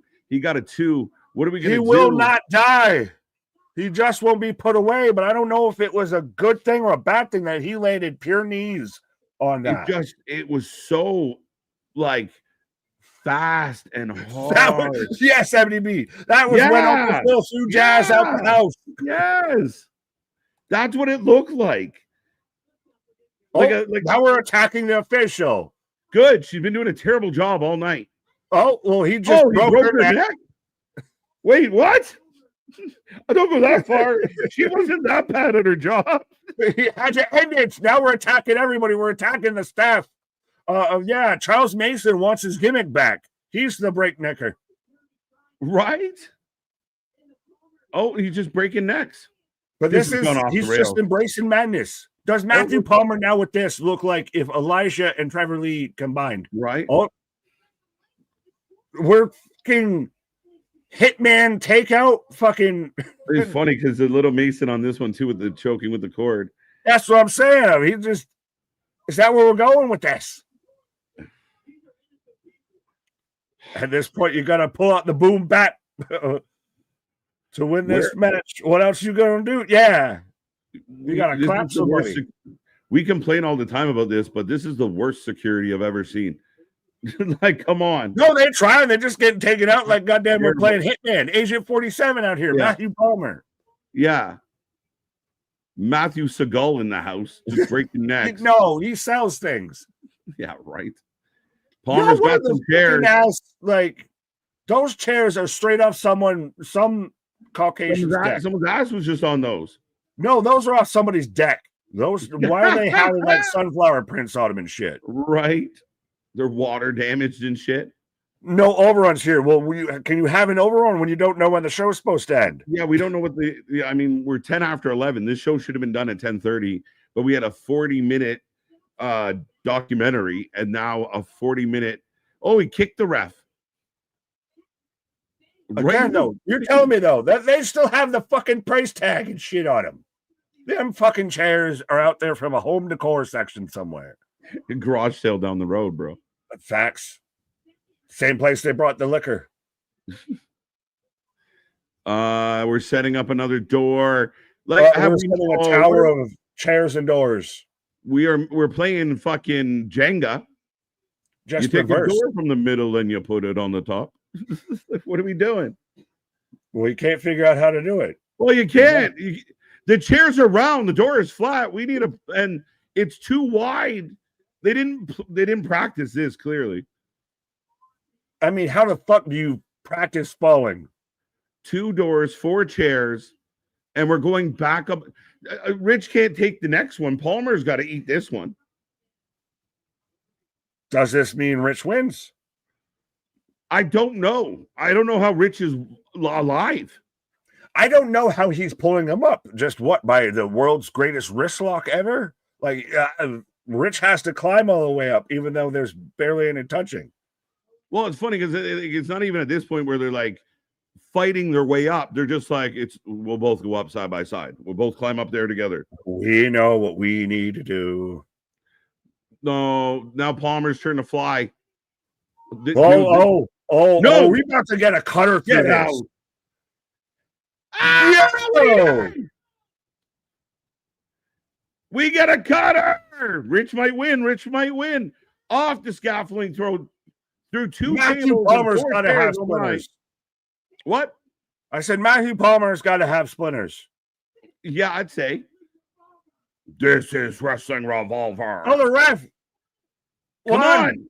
2, 3. I see though a bit what you're saying. If she cocks that back, like I gotta draw it. Oh no, she brings that shit way back. Like no, but then when she hits the mat with like the heel of your hand, and like it's really like this weird thing. Like she's got sensitive fingers. Well, she's got a sensitive neck now after Matthew Palmer, but yeah. Sorry, go ahead. I hope both these men are okay. Like, it would be shocking to me if a little leg kick was the biggest injury of the night as we pop the patella after everything we've seen here tonight. Just in this match alone, like, good God almighty. They're calling for the meds, as you have to sell this. I'm trying to see. I mean, they got back up there and came back down. Palmer getting the work. Watching fucking Cloverfield with his goddamn cameraman, though. Steady cam, asshole. It's the shaky lady. We laugh about her every time we watch Revolver. She's the funniest. Like when she's up on the apron and it's just chaos. It's like GoPro Extreme. It is, literally. So that ends it. All right, we're done. Well, I mean, what else do you want them to do? They get out, they hug, they come back and do a fucking bow after everything. We got 2 other finishes than we should have had the first finish. The swinging fucking suplex spot should have been the finish. Then we had the Uncle Phil, Jazzy Jeff spot that should have ended it. And then now we got, oh my God, are they alive spot. Yeah. Insanity, absolute insanity, folks. But get in that chat. We take a rating out of 10 every single night, and tonight is no different. That is the end of Cage of Horrors. I mean, talk about a cliffhanger. Are they alive? Are they breathing? Are they okay? Tune into the next episode of Wrestling Revolver, folks, to find out, did they survive? What will happen with the attendees? Who will show up? Will Deanna and Macklin ever make it to the show? Right. Will they find the rest of the cage? The world may never know, folks. Same scaffold time, same scaffold channel, same scaffold place. Ladies and gentlemen, like I said, get those ratings in. Also, give me your scores on the night. How did you do? How many were you able to predict? It was a very, what I would call, unpredictable night. But we'll see. Kevin, they don't need to sell this match. they hurting. Yeah, just goodbye, everybody. That was all we got. Long farewell. Off you to say goodbye. Yeah. Where was it? Bradley saying that was Looney Tunes. I was starting to go into their tiny. They're all a little loony. It was crazy. It really was. Like that spot off the scaffold between the two. You called it. You were like, oh, I'm worried they're going to try this. And I was like, it seems so far. And Rich came down with such velocity. I didn't think he was getting back up. The fact that he got back up, I mean, it looks so bad, bro. Well, it's just so he went through it so fast that it just tore like it was never there. Like I've never seen a table or a door break that fast. Because he came down so hard on it. So the table had no chance. Like Rich was like, I am the table, bitch. Well, and then you got the closing spot, which is a goddamn cutter off of ladders through scaffolding. And this is the third off the scaffolding spot they did was a cutter through a bridge, a tower of ladders and doors and everything. To the point where I haven't seen that. We've watched GCW, House of Glory, all of that, that'll use the doors and everything because tables apparently too expensive and tariffs. It's the funniest shit. To where I've never seen one shatter and splinter like that. They broke that with so much force that I was literally not joking of. He might be stuck by the door more than anything. Well, and you see a lot of time when they use the doors, where it kind of the laminate almost sticks together more than you want it to, and you almost end up, like you said, stuck in it, right? Like you end up wearing it. Damien giving it 7.5. I'll be honest, I'm right there with Damien. I'll go 7.5. I'll give an extra 0.5 for the main event. I thought it was crazy, but again, a very kind of, it wasn't my favorite Revolver show. I just, because it's been a minute since we've done a pure indie show and it's not watching anything else with it and everything. Yeah. I'm with Kevin. I can get here of I'm an 8, combining us into it and everything. Yeah, it's been a minute. It was the full gamut of what watching indie wrestling in 2025 is. We got patella tendons, we got frat house rules, we had butt chugs, we had scaffolding, we had everything and anything you can name in wrestling. He's not lying. If you just tuned in, everything he just said on the list. If you just tune in on butt chugs, we hardly knew you because I'm sure you tuned out just as right. Like it sounds like a made up list, Nick. It sounds made up, but it's not at all. No, I mean it was fun. It was really nice to actually sit back and kind of just have a good time with it. I mean, it's kind of something we preach.